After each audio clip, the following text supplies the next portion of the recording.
Hello viewers, welcome to Candid Conversations with Ganesh Kupala. It's a special episode today for me. ఎందుకంటే general గా మన స్టూడియోలో చూస్తుంటాం, but ఈ రోజు నేను I wanted to connect with guest from India. So మనం ఇది ఆన్లైన్ చేస్తున్నాం. So I think it'll be different experience for the viewers also. Fundamentally you all know, నేను తెలంగాణ నుంచి వచ్చాను. ఇప్పుడు లండన్ లో ఉంటున్నాను, మీకు అందరికి తెలుసు. సో తెలంగాణ అనే రాజకీయం అనేది ఎప్పుడు మమ్మల్ని స్పెషల్ అటెన్షన్ కి తీసుకుంటది, obviously because of home town and home basically. కాబట్టి తెలంగాణలో ప్రస్తుతం ఉన్న రాజకీయ పరిస్థితులు ఏంటి, వాటి గురించి ఎప్పుడు జనరల్ గా లండన్ లో కూడా ఎక్కువ డిస్కషన్ జరుగుతుంది. సో ఈ రోజు ప్రస్తుతం మీకు అందరికి తెలుసు, తెలంగాణలో hot topic is Jubilee's election.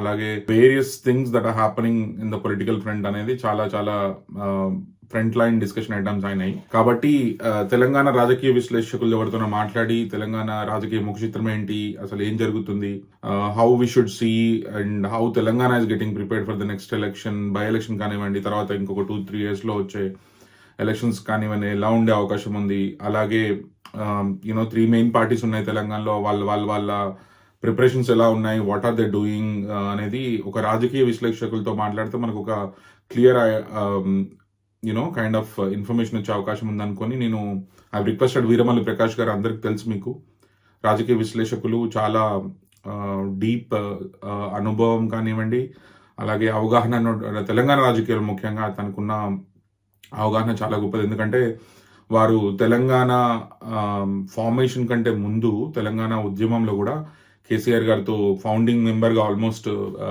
Telangana రాష్ట్ర సమితిలో వర్క్ చేశారు. చాలా సంవత్సరాల పాటు ఉద్యమంలో పాల్గొన్నారు. తర్వాత తెలంగాణ ఫామ్ అయిన తర్వాత ఒక కార్పొరేషన్ చైర్మన్గా కూడా చేశారు. వారికి డీప్ నాలెడ్జ్ ఉంది కాళేశ్వరం మీద కానివ్వండి, తెలంగాణ ఓవరాల్ రాజకీయ ముఖ చిత్రం మీద కానివ్వండి. సో కాబట్టి I wanted to kind of dwell in to his knowledge, కొంచెం మనం కూడా తెలుసుకుందాం, మన వ్యూవర్స్కి కొంచెం ఇన్ఫర్మేషన్ ఇద్దాం అనే ఒక ఉద్దేశంతో ఈ ఎపిసోడ్ని షూట్ చేస్తున్నాం. So let's look forward to what we're gonna learn from V Prakash garu today. Hope he will be sharing us knowledge in terms of what is needed for the voter. ఇప్పుడున్న పరిస్థితుల్ని ఎలా ఆలోచించాలి, మన ఫ్యూచర్ ఆస్పెక్ట్లో ఆలోచించి ఎలా ఉంటుంది అనేది మొత్తం ఫైండ్ అవుట్ చేసే ప్రయత్నం చేద్దాం. So let's tune in to candid conversations with Ganesh Kupala. Hello viewers, welcome to candid conversations with Ganesh Kupala. As you know, I generally go with the global leadership in discussions. ఈరోజు నేను ముఖ్యంగా మీ అందరికీ తెలుసు, నేను కూడా తెలంగాణ నుంచి వచ్చిన వ్యక్తిని. సో లండన్లో ఉంటున్నాను కాబట్టి తెలంగాణ సోయి ఎక్కువ ఉంటుంది మాకు, జనరల్గానే తెలంగాణ గురించి జాస ఎక్కువ ఉంటుంది. సో తెలంగాణలో చాలా పరిణామాలు జరుగుతున్నాయి. తెలంగాణలో చాలా విషయాలు right now is happening. So it obviously catches attention of Telangana NRIs.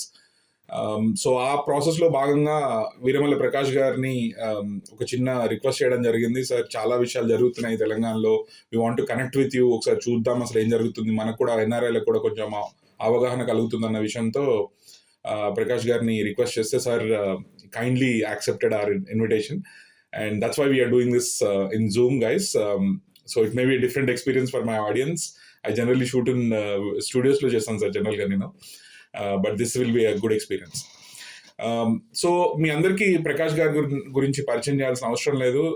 మీ అందరికి తెలుసు, తెలంగాణ రాజకీయ విశ్లేషకులు, ఆయన కార్పొరేషన్ చైర్మన్గా వర్క్ చేశారు. వీటన్నిటికంటే ముందు ప్రతి తెలంగాణ వాదికి ఆయన ఒక గొప్ప తెలంగాణ ఉద్యమకారులుగా తెలుసు. మీరు your one of the pioneers sir. మీరు స్టార్ట్ చేసిన వాళ్ళలో మీరు ఉన్నారు కేసీఆర్ గారితో తెలంగాణ ఉద్యమంని. So thank you so much, it's our privilege to talk to you sir.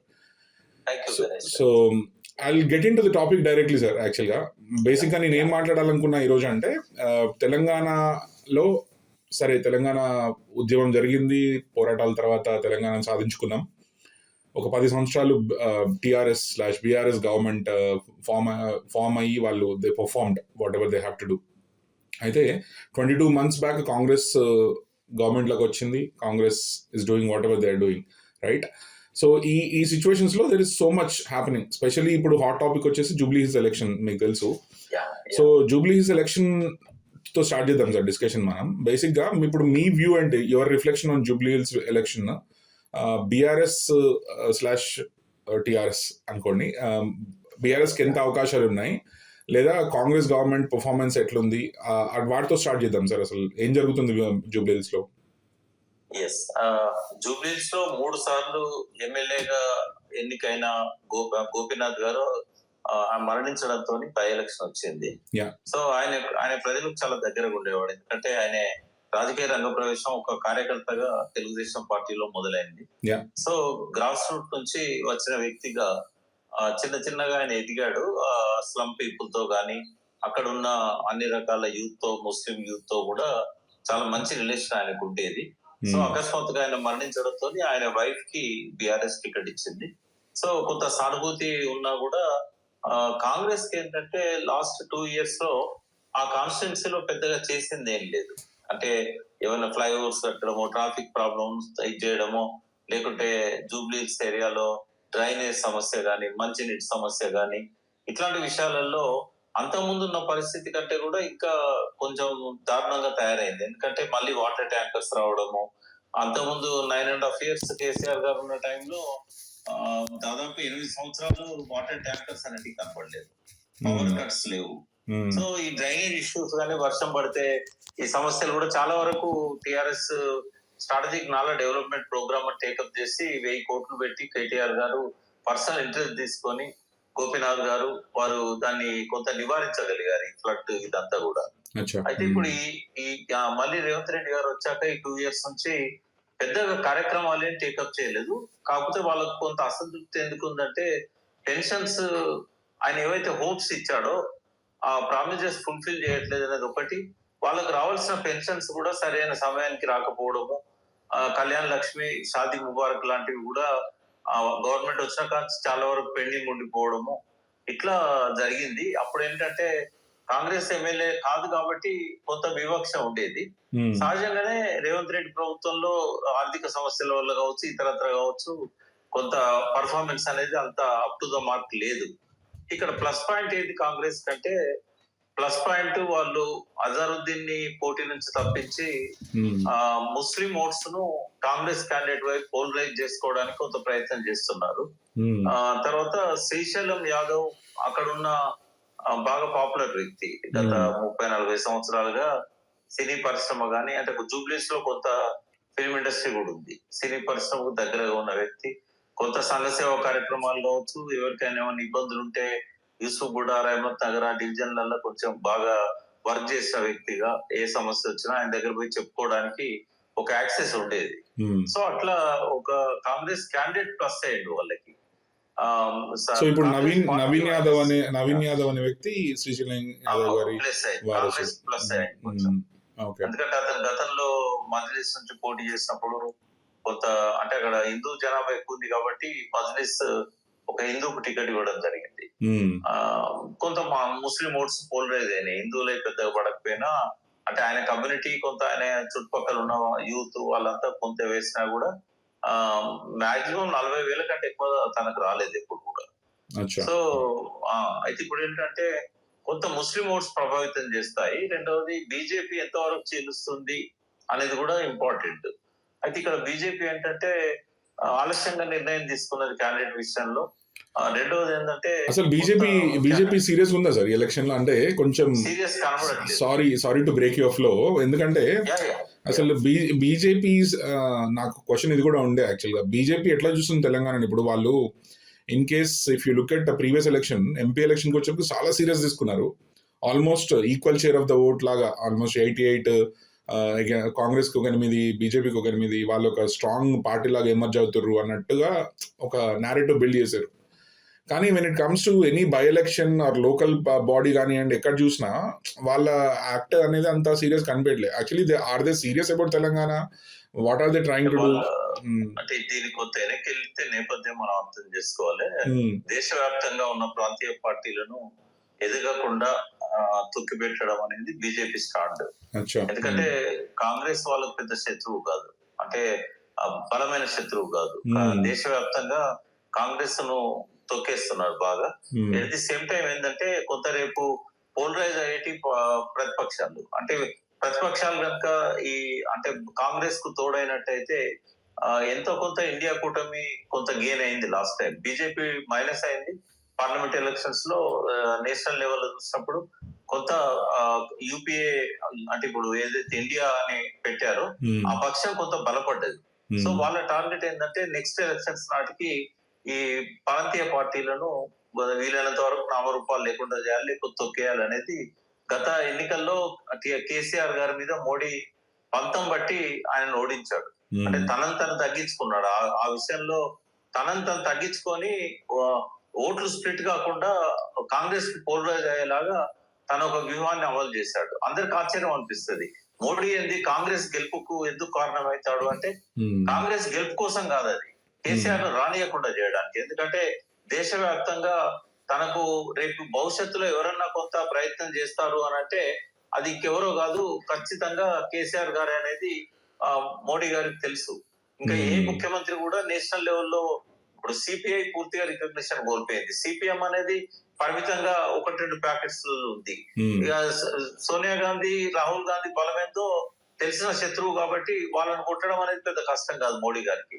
ఆయనకు మెయిన్ శత్రువులు ఎవరు అంటే బలపడుతున్న ప్రాంతీయ పార్టీలు. అందులో భారత రాష్ట్ర సమితి పెట్టి మహారాష్ట్రలో చికాకు క్రియేట్ చేశాడు. దేశవ్యాప్తంగా తన సాధించిన విజయాలను ప్రచారం చేసుకున్నాడు. కాబట్టి మొదటి నుంచి కూడా లాస్ట్ 3-4 ఇయర్స్ నుంచి కేసీఆర్ గారిని టార్గెట్ చేశారు నరేంద్ర మోడీ గారు. కాబట్టి ఏ ఎన్నికల్లో కూడా టిఆర్ఎస్ గెలవకుండా ఆపడానికి ప్రయత్నం చేస్తాడు. కాంగ్రెస్ గెలుస్తుందా ఇంకోటి గెలుస్తుందో ఆయనకు అనవసరం. టిఆర్ఎస్ మీద కక్ష కట్టాడు. లాస్ట్ టైం కూడా ఏమైందంటే ఆయన ఇన్స్ట్రక్షన్స్ ఉంటాయి. బీజేపీ చాలా బలమైన పార్టీ, అంటే కింది దాకా కూడా ఒకే మాట మీద నిలబడతారు.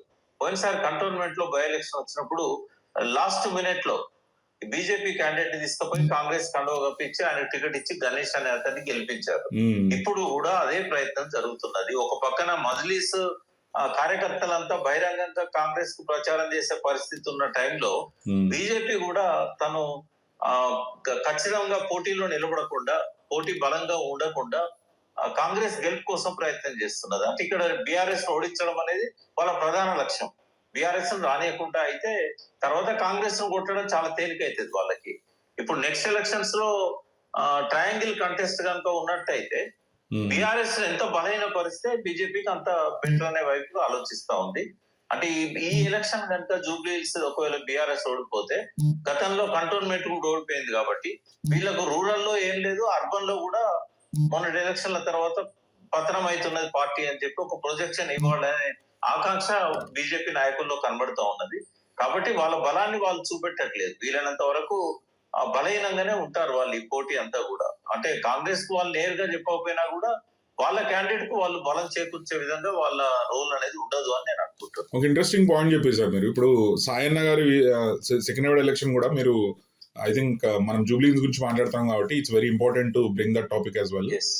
ఇప్పుడు అంటే వాళ్ళ ఇంటెన్షన్ లైక్ ఆల్మోస్ట్ ఇప్పుడు ఇప్పుడు బీఆర్ఎస్ పార్టీలో ఉన్నటువంటి కొంతమంది అంటున్నట్టుగా ఆల్మోస్ట్ ఏ టీమ్ బి టీమ్ లెక్క వర్క్ చేస్తున్నట్టుగా కాంగ్రెస్ బీజేపీ ఇన్ వే, అంటే డైరెక్ట్ గా సపోర్ట్ చేయకపోవచ్చు, బట్ మీరు అన్నట్టు స్ట్రాటజికల్ గా అంటే స్ట్రాటజీలో భాగం ఏంటంటే నెక్స్ట్ బీజేపీ అధికారంలోకి రావాలంటే వాళ్ళు బలహీనపరచాల్సింది బీఆర్ఎస్ ను. కాంగ్రెస్ తనంతట తాను బలహీనం అవుతుంది. రెండవది కాంగ్రెస్ ఇక్కడ దేశవ్యాప్తంగా కాంగ్రెస్ వేరు, తెలంగాణలో కాంగ్రెస్ వేరు. ఇవాళ పేపర్లలో అన్ని హెడ్లైన్స్ చూడండి మీరు. మల్లికార్జున ఖర్గే గారు రేవంత్ గురించి కామెంట్ చేశారు. పార్టీని భ్రష్టు పట్టించాడు, ఇంకా మళ్ళీ మనం గెలవం ఇక్కడ అని చెప్పి మల్లికార్జున ఖర్గే గారు. ఎందుకంటే పక్కనే హైదరాబాద్ పక్కనే ఉండే గుల్బర్గా ఆయన ప్రాంతం. ఆయన పూర్తి గ్రిప్ ఉంది హైదరాబాద్ మీద. ఆయనకు పర్సనల్ ఫ్రెండ్స్ ఉన్నారు, ఆయనకు రిలేటివ్స్ ఉన్నారు, ఆయనకుండే ఫీడ్బ్యాక్ ఆయనకు ఉంది. కాబట్టి మీనాక్షి నటరాజన్ గారిని తీసుకొచ్చి ఇక్కడ ఇన్ఛార్జ్ గా పెట్టినా కూడా పెద్దగా ఉపయోగం ఏం లేకుండా పోతున్నది. ఆమె కూడా బాగా డిసప్పాయింట్ అయినది రేవంత్ రెడ్డితోని. కాబట్టి ఇటువంటి పరిస్థితుల్లో బీజేపీకి ప్రధాన శత్రువు టిఆర్ఎస్ అవుతుంది. కాబట్టి రేపటి ఎన్నికల్లో వాళ్ళు ఇక్కడ అధికారంలోకి రావాలనుకుంటున్నారు కాబట్టి బీఆర్ఎస్ నే టార్గెట్ చేస్తారు. ఇక్కడ వాళ్ళేం గెలిచే పరిస్థితి లేదనే సంగతి వాళ్ళకి తెలుసు. కానీ వాళ్ళు కొంత సైలెంట్ గా ఉన్నట్టయితే అది కలిసి వస్తుంది, కాంగ్రెస్ కి ఓట్లు చీలకుంటుంటాయి అనేది వాళ్ళ ఉద్దేశం. ఇప్పుడు బీఆర్ఎస్ యాంగిల్లో చూస్తే సార్, ఎందుకు జూబ్లీస్ ఎలక్షన్ బీఆర్ఎస్ కి అంత ఇంపార్టెంట్? ఇప్పుడు ఒక బీఆర్ఎస్ కార్యకర్త ఎవరు ఉన్నారు అనుకోండి, ఎందుకు ఎక్కువ సీరియస్ గా వర్క్ చేయాలి, బీఆర్ఎస్ ఎందుకు గెలవాలి జూబ్లీస్ లో? లేకపోతే ఒక ఓటరే ఉన్నాడు అనుకోండి, జూబ్లీస్ లో ఒక ఓటర్, జనరల్ గా ఆలోచిస్తున్నాను నేను మీకు. ఓటారు ఇప్పుడు కాంగ్రెస్ గవర్నమెంట్ లో ఉంది, సిటీ లోపల కూడా ఎక్కువ మంది బీఆర్ఎస్ ఎమ్మెల్యేలు ఉన్నారు, కాంగ్రెస్ ఎమ్మెల్యేలు తక్కువ మంది ఉన్నారు. కాబట్టి ఇప్పుడు ఒక కాంగ్రెస్ ఎమ్మెల్యేని గెలుచుకుంటే మనకేమైనా లోకల్ హెల్ప్ అవుతుందా అని ఓటర్ ఆలోచించే అవకాశం ఉందా? లేకపోతే అసలు లోకల్ ఓటర్లు ఎట్లా ఆలోచిస్తారు? మీరు డీటెయిల్ గా అబ్జర్వ్ చేస్తారు కాబట్టి అడుగుతున్నాను నేను. ఇప్పుడు బస్తీలలో కానివ్వండి, ఇప్పుడు మనకి చుట్టుపక్కల ఉన్న బస్తీలు, జూబ్లీహిల్స్ అంటే మెజారిటీగా ఇప్పుడు మనం బయటికి కనపడడం జూబ్లీహిల్స్ పేరు పాష్ ఏరియా అట్లా అనుకుంటాం, కానీ జూబ్లీహిల్స్ లో ఓట్లన్నీ బస్తీలలో ఉన్నాయి సార్, మీకు తెలుసు అది. సో జూబ్లీహిల్స్ బస్తీలు ఏం ఆలోచిస్తున్నాయి? జూబ్లీహిల్స్ బస్తీలు ఇట్స్ బెటర్ టు హ్యావ్ ఇప్పుడు ఎగ్జిస్టింగ్ గవర్నమెంట్ లోన్ వాళ్ళతో వెళ్ళడం అనుకుంటారా, లేకపోతే బీఆర్ఎస్ కి ఎందుకు వేయాలనుకుంటారు? మీరు ఇందా చెప్పినట్టు వృద్ధుల పెన్షన్ కానివ్వండి, ఇవన్నీ డైరెక్ట్లీ రిలేటెడ్ టు బస్తీలు, ఎందుకంటే వాళ్ళు ఎక్కువ పెన్షన్స్ మీద కానీ, లేకపోతే నిరుద్యోగ భృతి కానివ్వండి, లేకపోతే మహిళలకు 2500 ఏదో ఇస్తా అన్నారు, అది ఇవన్నీ ఎక్కువ అంటే పథకాలు ఏమైనా తీసుకునే వాళ్ళు ఎవరుంటారు జనరల్ గా, బిలో పవర్టీ లైన్ కానివ్వండి, మిడిల్ క్లాస్ పీపుల్ కానీ ఎక్కువ ఉంటారు.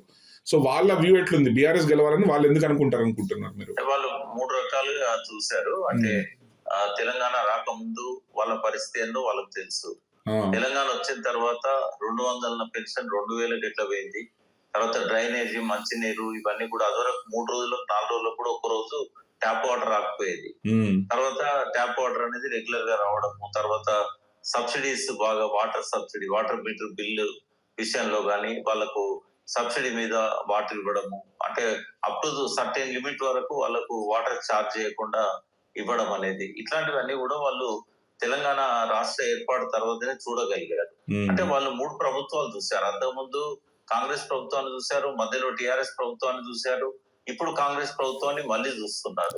అంటే వాళ్ళకి పాత రోజులు గుర్తొస్తుంది. మళ్ళీ కాంగ్రెస్ వచ్చాక నీళ్లలో ఇంట్రప్షన్ అయింది, మళ్ళీ ట్యాంకర్స్ వస్తున్నాయి, మళ్ళీ డ్రైనేజ్ సమస్యలు వస్తున్నాయి, మనకు పెన్షన్లు ఆగిపోతున్నాయి. అదివరకు 200 కేసీఆర్ 2000 చేశాడు, ఈయన 2500 4000 చేస్తా అన్నాడు, 2000ని 4000 చేస్తాను కూడా 4000 చేయలేదు. అట్లాగే మాట ఇచ్చి ఇదివరకు కళ్యాణ లక్ష్మి పెళ్లి కార్డు ఇస్తే చాలు వాళ్ళు కళ్యాణ లక్ష్మి ఇచ్చేవాళ్ళు, ఎమ్మెల్యే వచ్చి కళ్యాణ లక్ష్మి చెక్కులు పంచేవాడు.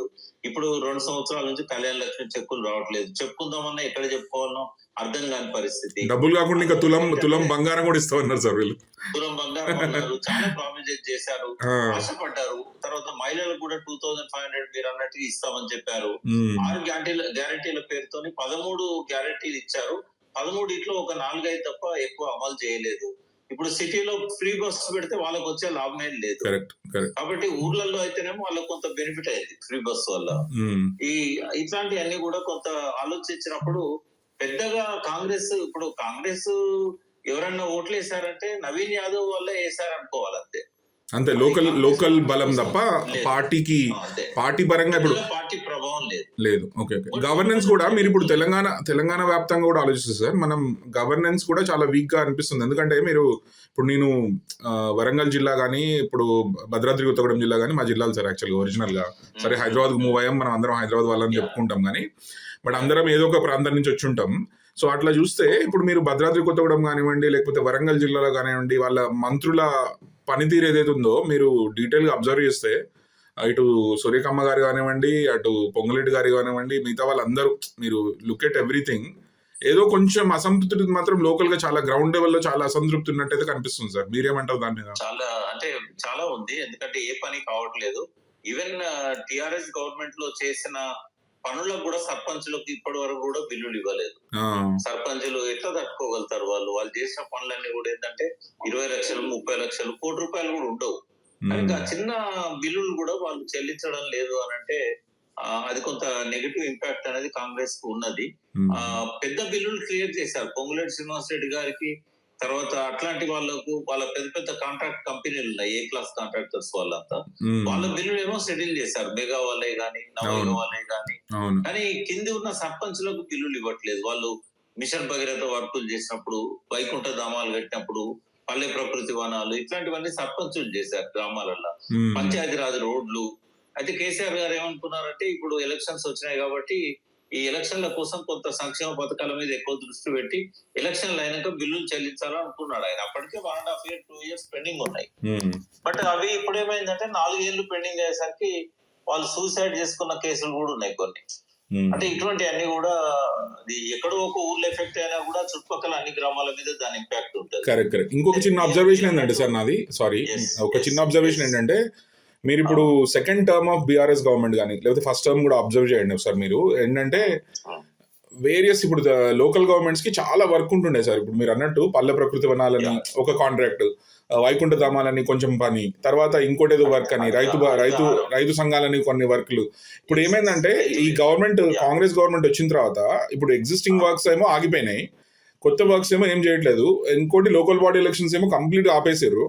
సో ఇప్పుడు లోకల్ గా only panchayati secretary is become, ఇప్పుడు సర్పంచ్, వార్డ్ మెంబర్స్ ఆ కాన్సెప్ట్ లేకుండా అయిపోయింది. ఎందుకంటే ఆల్మోస్ట్ 2 years అవుతుంది సార్. వాళ్ళు లాస్ట్ టర్మ్ క్లోజ్ అయిపోయి ఆల్మోస్ట్ 2 years అవుతుంది.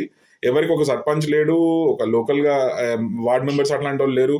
ఇప్పుడు మరి పల్లెల్లోకి వెళ్తే ఏమైతుందంటే నో వర్క్, ఇప్పుడు బేసిక్ గా వర్క్ లేదు వాళ్ళకి. సో అందుకే ఆబ్వియస్లీ గూన్స్ అంటే ఇప్పుడు రౌడిజం కానీ ఇంకోటి ఏదైనా పెరగడానికి ఎందుకు, ఖాళీగా ఉన్నప్పుడు ఎక్కువ ఇట్లాంటివి జరుగుతాయి.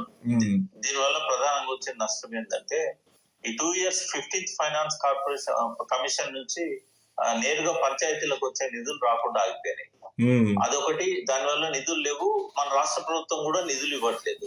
ఇప్పుడు ఏమైందంటే వర్షాకాలం వచ్చిందంటే కేసీఆర్ గవర్నమెంట్ లో వర్షాకాలంకి ఒక 15-20 రోజుల ముందే చెత్త చెదారము, కూలిన గోడలు అన్ని కూడా క్లీన్ చేసేవాళ్ళు.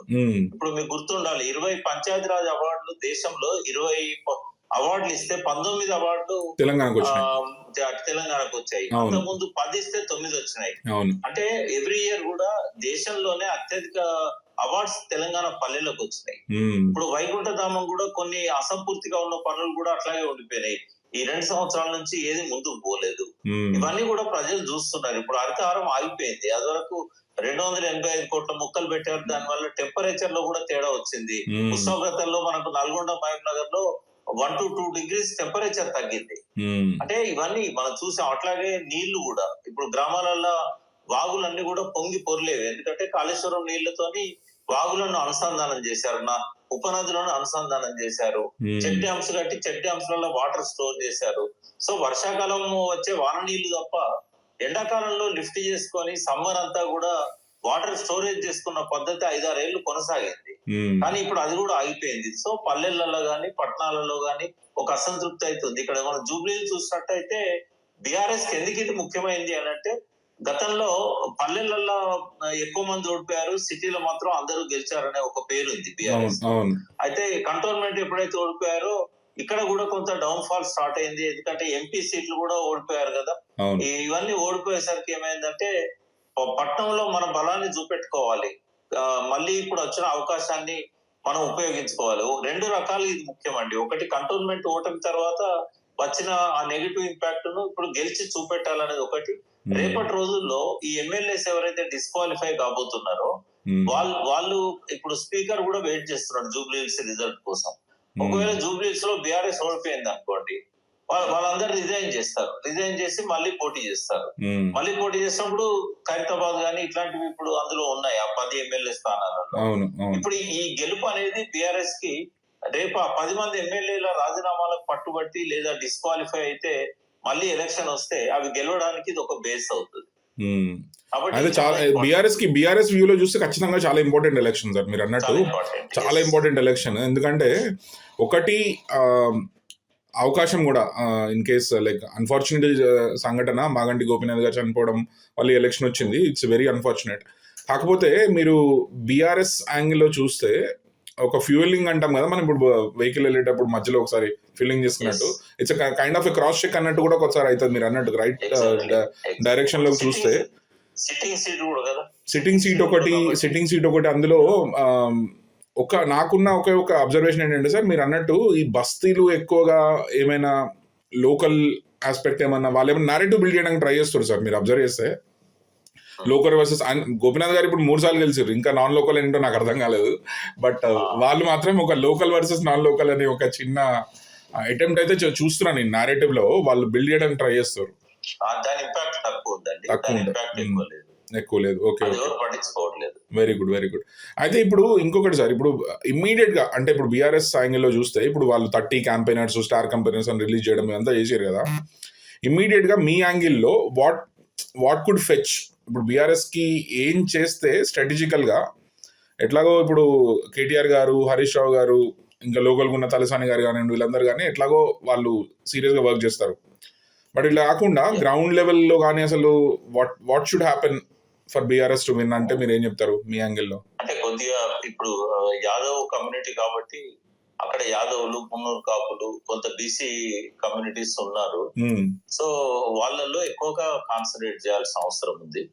తర్వాత ఎట్లాగ ఇప్పుడు ఇంకో 3 ఏళ్ళు గవర్నమెంట్ రాదు కాబట్టి గతంలో చేసిన పనులనే వాళ్ళు చూపెట్టుకోవాల్సి వస్తుంది. ఇప్పుడు ఏ డివిజన్ పైన కూడా చాలా ఉన్నాయి చేసిన పనులు. అప్పుడు యాక్చువల్ గా రామ్మోహన్ మేయర్ ఉన్నప్పుడు చాలా పనులు చేశాడు. అప్పుడు కోవిడ్ టైంలో గానీ అంతకంటే ముందు గానీ. ఎస్ఆర్డిపి కూడా సార్, అంటే నాకు అనిపించింది ఇప్పుడు ఈ ఫ్లైఓవర్స్ ఇవన్నీ కూడా వాళ్ళు ఎక్కువ ఎంత చెప్పాలో అంత చెప్పలేదు. నేను రీసెంట్ గా ఒక రియల్ ఎస్టేట్ కంపెనీ సిఇఓతో పాడ్కాస్ట్ చేసిన సార్. మన హైదరాబాద్ కి సంబంధించిన చాలా పెద్ద కంపెనీ, అతిపెద్ద కంపెనీ. వాళ్ళతో మాట్లాడుతుంటే హీ వాజ్ లైక్ మనం ఏం చేయొచ్చు ఏం చేయొద్దు అట్లా ఈ డిస్కషన్ జరిగేటప్పుడు చాలా వాటిని గ్రాంటెడ్ గా తీసుకున్నారు గణేష్ గారు. యాక్చువల్గా ఎస్ఆర్డిపి అనేది ఎక్సెప్షనల్ ప్రోగ్రాము. వాళ్ళు ఆ ఎక్స్పాన్షన్ ఎట్లయితే వాళ్ళు ఎట్లా కనెక్టివిటీ డెవలప్ చేసారు ఇదంతా వాళ్ళు చెప్పుకోలేకపోయారు అనేది ఉంది. మీ వ్యూ ఏంటి సార్ దాని మీద? సిటీ డెవలప్మెంట్ అనేది చాలా గ్రాంటెడ్ గా జనం అబ్జర్వ్ చేసారు కానీ వీళ్ళు చెప్పుకోలేకపోయారేమో అనేది కరెక్టా? వాస్తవం, చాలా చెప్పుకోలేకపోయారు. అది ఒకటే కాదు, ఇప్పుడు 6 లక్షల రేషన్ కార్డులు ఇచ్చి కూడా వాళ్ళు విమర్శలు చేస్తా ఉంటే ఒక్క రేషన్ కార్డు ఇవ్వలేదంటే కనీసం చెప్పుకోలేకపోయారు. చాలా విషయాల్లో ఉద్యోగాలలో కూడా 1,60,000 ఉద్యోగాలు ఇచ్చి కూడా లాస్ట్ 2-3 రోజుల ముందు వరకు కూడా చెప్పుకోలేకపోయారు. దాని ఇంపాక్ట్ చాలా. కాకపోతే హైదరాబాద్ సిటీలో దాని ఇంపాక్ట్ పెద్దగా లేదు. అది ఎట్లా అంటే సార్ ఇగ్నోరెన్స్ అంటారా మీరు? మీ వ్యూ ఏంటి? ఇప్పుడు వీళ్ళు చెప్పుకోలేకపోయారు అంటే అది ఖచ్చితంగా ఇప్పుడు ఒక 10 సంవత్సరాలు రాజకీయంగా పరిపాలన చేసిన పార్టీ ఇంటెలిజెన్స్ కొన్ని ఇన్ఫర్మేషన్ ఇచ్చి ఉంటుంది, ఖచ్చితంగా అన్ని విషయాలు చెప్పుంటారు. అదేమైనా ఇగ్నరెన్స్ లో వెళ్ళిందా? స్లిప్ అయిందంటారా? లేకపోతే it is strategically not considered as ఇదంత పెద్ద విషయం కాదు, మనం రూరల్లో రైతు బంధు మీద ఎక్కువ ఫోకస్ చేద్దాం, లేకపోతే కళ్యాణ లక్ష్మి మీద ఎక్కువ ఫోకస్ చేద్దాం అట్లా అనుకున్నారంటారా మీరు? మీ వ్యూ ఏంటి? ఒకటి ఏంటంటే ప్రజలకు చాలా చేశాం కాబట్టి వాళ్ళు కృతజ్ఞులై ఉంటారు, మనకు ఓట్లు ఇస్తారు అనేది కేసీఆర్ గారు బాగా నమ్మారు. రెండోది గతంలో కాంగ్రెస్ ప్రభుత్వాలను చూశారు కాబట్టి ఖచ్చితంగా కూడా తక్కువ అంచనా వేశారు, కాంగ్రెస్ చాలా తక్కువ అంచనా వేశారు. తర్వాత సోషల్ మీడియా అబద్ధాలని పదే ప్రచారం చేస్తుంటే రూరల్ యూత్ మీద రూరల్ లో దాని ఇంపాక్ట్ చాలా వచ్చింది. తర్వాత నిరుద్యోగులంతా కూడా పోయి గ్రామాలలో అగెనిస్ట్ గా ప్రచారం చేయడము ఇట్లాంటివన్నీ కూడా, మీరు పథకాలు తీసుకున్నా కూడా మా భవిష్యత్తు శూన్యమవుతుందని చెప్పి తల్లిదండ్రులకు వాళ్ళు చెప్పుకోవడం, ఇదంతా కూడా కొంత పనిచేసింది. ఏది ఎట్లున్నా కూడా సిటీ మీద ఆ ప్రచారం ఇంపాక్ట్ పెద్దగా లేకుండే. ఇక్కడ సోషల్ మీడియా బాగానే చూస్తారు కానీ నమ్మలేదు జనం, ఎందుకంటే వాళ్ళ కళ్ళ ముందర డెవలప్మెంట్ ఇక్కడ కనబడ్డది. రూరల్ లో కూడా డెవలప్మెంట్ ఉన్నా కూడా రూరల్ లో కొంత ఎట్లుంటదంటే సెన్సిటివ్ ఉంటారు ప్రజలు తెలంగాణలో కొంచెం, ఎందుకంటే గత చాలా కాలంగా వాళ్ళు అంటే ఎమోషనల్ పీపుల్ ఉంటారు తెలంగాణలో. వాళ్ళకు ఆలోచన కంటే కూడా ఎమోషన్ పార్ట్ ఎక్కువగా ఉంటది. అంటే కేసీఆర్ పాత వాళ్ళని ఎవరిని పట్టించుకోవట్లేదని ఇట్లాంటివి ఏవైతే ప్రచారాలు జరిగినాయో కొంత వాస్తవం కూడా ఉంది కాబట్టి నమ్మారు వాళ్ళు. నమ్మి కొంత ఇప్పుడు మీరు చెప్పాలంటే సార్ ఇప్పుడు కాంగ్రెస్ గత ఎన్నికల్లో కాంగ్రెస్ గెలిచిందా లేకపోతే బీఆర్ఎస్ ఓడిపోయిందా? బీఆర్ఎస్ తాను ఓడించుకున్నది ఒకటి. బీజేపీ స్ట్రాటజీ బీఆర్ఎస్ గెలవనియకూడదని చెప్పి ఏదైతే పెట్టుకున్నదో అది కొంత ఫిక్సింగ్ అయింది. నేనైతే ఫస్ట్ రీజన్ మోడీ అని చెప్తాను. ఎందుకంటే ఎప్పుడు కూడా యాంటీ ఇన్కంబెన్సీని అధికార పార్టీ ఏమో యాంటీ ఇన్కంబెన్సీని స్ప్లిట్ చేయాలని చూస్తుంది. అధికారంలో రావాలనుకున్న వాళ్ళేమో యాంటీ ఇన్కంబెన్సీ అంతా తన దిక్కే రావాలనుకుంటారు. ఈ టైంలో ఏమైందంటే మోడీ 30-35 సీట్లలో పోటీ ఇవ్వాల్సింది 10-15 సీట్లకు పరిమితం అయిపోయాడు కావాలని చెప్పి. అప్పుడు బండి సంజయ్ కనుక దించకపోతే బీఆర్ఎస్ వచ్చి కూర్చునేది, ఎన్ని తప్పులున్నా ఎన్ని లోపాలున్నా. అదే అంటే ఆ స్ప్లిట్ అట్ వెళ్ళకుండా ఇటు కరెక్ట్. ఫస్ట్ రీజన్ అదే అవుతుంది. సెకండ్ ఏంటంటే ఎమ్మెల్యేలు కొంతమందిని మార్చకపోవడం కావచ్చు, ఈ కొన్ని రకాల ఆరోపణలు ఏవైతే ప్రజలు నమ్మారో అవి కొన్ని నిజాలు ఉండడం, ఇట్లాంటివన్నీ కూడా. కవిత కూడా ఇంపార్టెంట్, కవితను అరెస్ట్ చేసి జైల్లో పెట్టడం కానీ ఇట్లాంటివన్నీ కూడా. అంటే ఎమ్మెల్యే ఎలక్షన్ లో ఎప్పుడేమో అరెస్ట్ చేయకపోవడం మైనస్ అయింది, ఎంపీ ఎలక్షన్ లో అప్పుడు అరెస్ట్ చేయడం మైనస్ అయింది బీఆర్ఎస్. కానీ ఇప్పుడు రిఫ్లెక్షన్ లో ఖచ్చితంగా రిఫ్లెక్షన్ లో ఆలోచిస్తే అవన్నీ కరెక్ట్ చేసుకున్నారు సార్. ఇప్పుడు చూస్తే ఖచ్చితంగా వాళ్ళు ఇప్పుడు బీఆర్ఎస్ కరెక్ట్ అవుతున్నాయి, కరెక్షన్ చేస్తున్నారు కాబట్టి Yes. అంటే మీ యాంగిల్లో దే స్టాండ్ స్ట్రాంగ్ ఛాన్స్ అని మీకు అనిపిస్తుంది అంతే కదా సార్? ఇప్పుడైతే జూబ్లీస్ లో గెలిచే అవకాశాలు ఎక్కువగా ఎక్కువగా ఉన్నాయి. ఉన్నాయి. ఐజాన్ టుడే ఇవాళ వరకు అయితే. ఓకే. అండ్ ఇంకోటి సార్, ఇప్పుడు ఈ ఎలక్షన్ పక్కకు పెడితే మనం మీరు అన్నట్టుగా స్పీకర్ డెసిషన్ మీద చాలా ఇంపాక్ట్ చూపిస్తుంది ఎలక్షన్. నెక్స్ట్ ఆ 16, 15 వాటెవర్ స్థానాలు ఉన్నాయో వాళ్ళు కొంచెం మీమాంసలు ఉన్నారు కదా సార్, అటా ఇటా ఇలాంటి. It's a very unfortunate situation. ఎందుకంటే పార్టీ మారి చెప్పుకోలేని పరిస్థితుల్లో ఎమ్మెల్యేలు ఉన్నారు.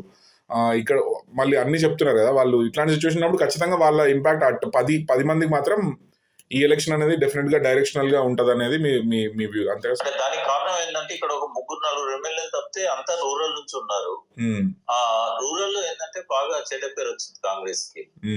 చాలా తొందరగా రియలైజ్ అయ్యారు జనాలు. ఇప్పుడు ఈ మెయిన్ గా యూరియా స్కామ్ ఇది జరిగింది కదా, అవును, ఇది బాగా ప్రభావితం చేసింది గ్రామీణ ప్రాంత ప్రజలు. అందుకే Revanth Reddy local body selection పోవడానికి కూడా భయపడడానికి కారణం ఏంటంటే యూరియా అనేది బాగా నెగిటివ్ ఇంపాక్ట్ కలిగించింది. తర్వాత రైతు బంధు గానీ రుణం మాఫీ గానీ 100% అమలు జరగలేదు. చాలా వరకు ఇవ్వలేకపోయారు. ఒక 60-70% ఇచ్చినా కూడా 30-40% నెగిటివ్ అయింది కొంచెం. తర్వాత ప్రామిసెస్ మీద బాగా నమ్మకాలు పెట్టుకున్నారు, ఆయన ఇచ్చే అష్యూరెన్సెస్ మీద. అవేవి కూడా అమల్లోకి రాలేదు కాబట్టి కొంత గ్రామీణ ప్రాంతాల్లో కాంగ్రెస్ వ్యతిరేక గాలి అనేది ఉంది. అందుకని ఎమ్మెల్యేస్ కొంచెం డిస్క్వాలిఫై అయితే కనుక మనం మళ్ళీ గెలవలేము అనేది ఒక భయం పట్టుకుంది వాళ్ళకి. ఇంకోటి సార్, నేను అబ్జర్వేషన్, ఇది బహుశా ఎక్కువ డిస్కషన్ లేని ఐటమే, బట్ లోకల్ గా కొంచెం మీరు ఒరిస్సా ఇట్లా మనం అట్లా చూస్తుండే ఇంతకుముందు మావోయిస్ట్ ఇన్ఫ్లుయెన్స్ అదంతా మాట్లాడుకుంటూ డిస్కషన్ ఉంటుండే. తెలంగాణ లాంగ్ బ్యాక్ ఒక 20 years బ్యాక్ లేకపోతే 15 years బ్యాక్ మావోయిస్ట్ ఇంపాక్ట్ అనే డిస్కషన్ పొలిటికల్ ఫ్రేమ్ లోకి వచ్చేది అసలు. అట్లాంటిది in recent times I have seen ఎక్కడో చదువుతుండే కొంచెం మావోయిస్ట్ ఇంపాక్ట్ కూడా ఉండే అవకాశం ఉంది నెక్స్ట్ ఎలక్షన్ కి. They are also becoming active అంటున్నారు. అది ఎంతవరకు నిజం సార్ అది?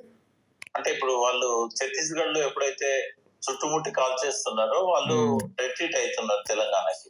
ఒకప్పుడు తెలంగాణలో నక్సలైట్ మీద హింస జరిగినప్పుడు స్టేట్ కు భయపడి వాళ్ళు కొంత గోదావరి దాటి ఛత్తీస్గఢ్ షెల్టర్ జోన్ గా పెట్టుకున్నారు. ఇప్పుడు ఏమైందంటే రివర్స్ మైగ్రేషన్, అక్కడ నుంచి ఇటువైపు వస్తున్నారు. ఇప్పుడు ఇడ్మా కూడా గోదావరి దాటి తెలంగాణలోకి వచ్చాడు అనేది అంటున్నారు. అది నిజమంటారా సార్? అది కానీ అది పెద్ద రిస్క్ కదా సార్ తెలంగాణకి ఇప్పుడు, అంటే ఆన్ బ్రాడర్ స్కేల్ లో చూస్తే.